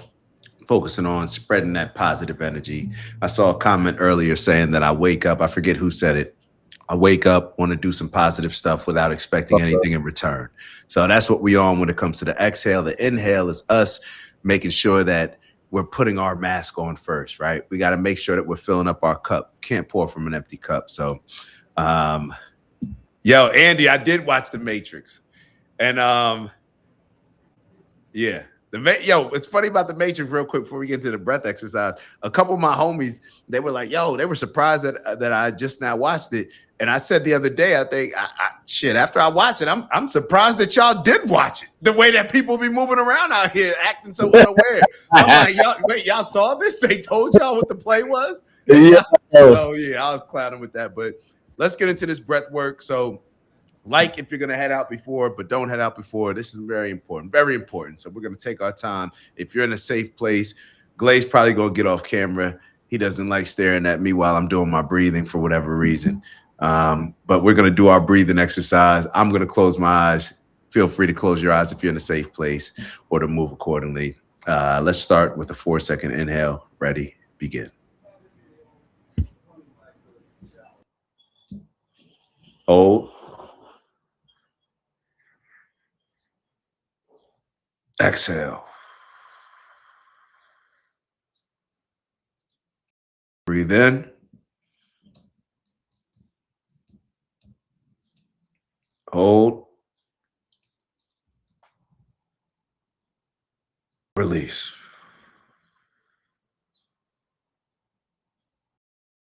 Inhale.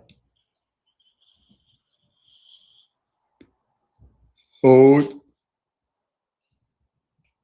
Damn, boy. Release. Last cycle. Inhale. Hold. Release. All right. Now slowly open your eyes. Feel the energy, feel the waves, feel the spirit. Feel it from your toes as it extends up through your leg. Now, let me y'all know we come here to do, elevate on purpose, all that good stuff. I think the main topic of conversation today set the tone on everything that I'm wrapping up with right now. But man, challenge yourself to become the best leader you can become. Challenge yourself to become more accountable. Let's challenge ourselves to become better leaders and more accountable. We need it. The world needs it. Every aspect of the world needs it. So let's make sure that we're leaning into that. Y'all know what I mean when I say get to that bag, all the things that we're leaning into, collecting along the way, aligning our behavior with, that may be seen as small steps, but ultimately add up to what we're going to deliberately create in our reality. So the things that I like to focus on: peace, love, happiness, health, wealth, and of course, everything we do with integrity And of course, Glay got to add that sprinkle of perspective as he always does. Get on Glay, man. Get on Glay, man. We need Glay more often. Yeah, I gotta pop in that joint more often. I'm gonna slide in that joint next week. Say no more. Glay, you got any finishing, ending, closing words? Damn, what I got? It's the weekend. So get you a refresh, wrap up, work, spend time with yourself. Lock in the plan, hit the like button. Monday, come in ready to work. Okay, take your weekend off. Monday, 8 o'clock, right? Nah, we moved Tuesday and Friday right now because the Monday's too quick of a turnaround. Okay. So we try and I like the 9 a.m. kind of. Okay. Good last time. So we're going to do the Tuesday 9. Friday. Let's shoot for Tuesday at 9. Yeah, so Tuesday, 9 a.m. Be ready to work, bro. Put your head ready to work. Come prepared. Like that's no notebook. Just come with a ready mind. Like that's what we on, bro. Like we just got to take this shit back to the basics. Like back to the basics. Just got to come in ready to work. Come in here. You come into the chat. Come into the class. Get ready to get sharper, wiser. Be ready to come up with a game plan, and we're gonna set the standard. We're gonna continue to communicate what the standard is and will always be. And we expect our community to uphold the same standard in their home and their village as well, too, and hold others accountable. We got to get this shit back. We got to lead by example. We got to set the tone. We got to show, we got to bring being honorable and doing the right thing, make it cool again so that we can continue to be on the path that we need to be on. We can't keep, ain't no more closing mouths. Fuck all that. You gotta cuss. Before we do that, I sent you the video. Put that on. Want to finish with, hold on. I saw something come through. Hold on. Yeah, we'll finish with that. But yeah, man. And like the coach about to say, like anything that move, hit that motherfucker. That's what I'm on, bro. That's the energy to carry out the show. Carry out the show. All right. So we're gonna read. The bonds of true brotherhood are formed not by blood, but by shared sacrifice and absolute trust. The Honorable Marcus Aurelius. So that way we can go into this final video with the right energy. All right. We walk the line between clean and dirty. He throw the ball, hit him any fucking way. Take it too long to step out of bounds, hit him any fucking way. It's 50-50. I don't mind flags long as they physical. We jump off sides, you need to hit some fucking ball. Everything about the way we play football when we walk outside that door need to be fucking physical. We walk the line between clean and dirty. He throw the ball, hit him any fucking way. Take it too long to step out of bounds, hit him any fucking way. It's 50-50. I don't mind flags long as they physical. We jump off sides, you need to hit some fucking ball. Everything about the way we play football when we walk outside that door need to be fucking physical. Damn! We walk the line. That's it. That's how we take this shit back the fuck over. Yeah, we're gonna see y'all on Tuesday, man. Everybody have a great weekend. Ew.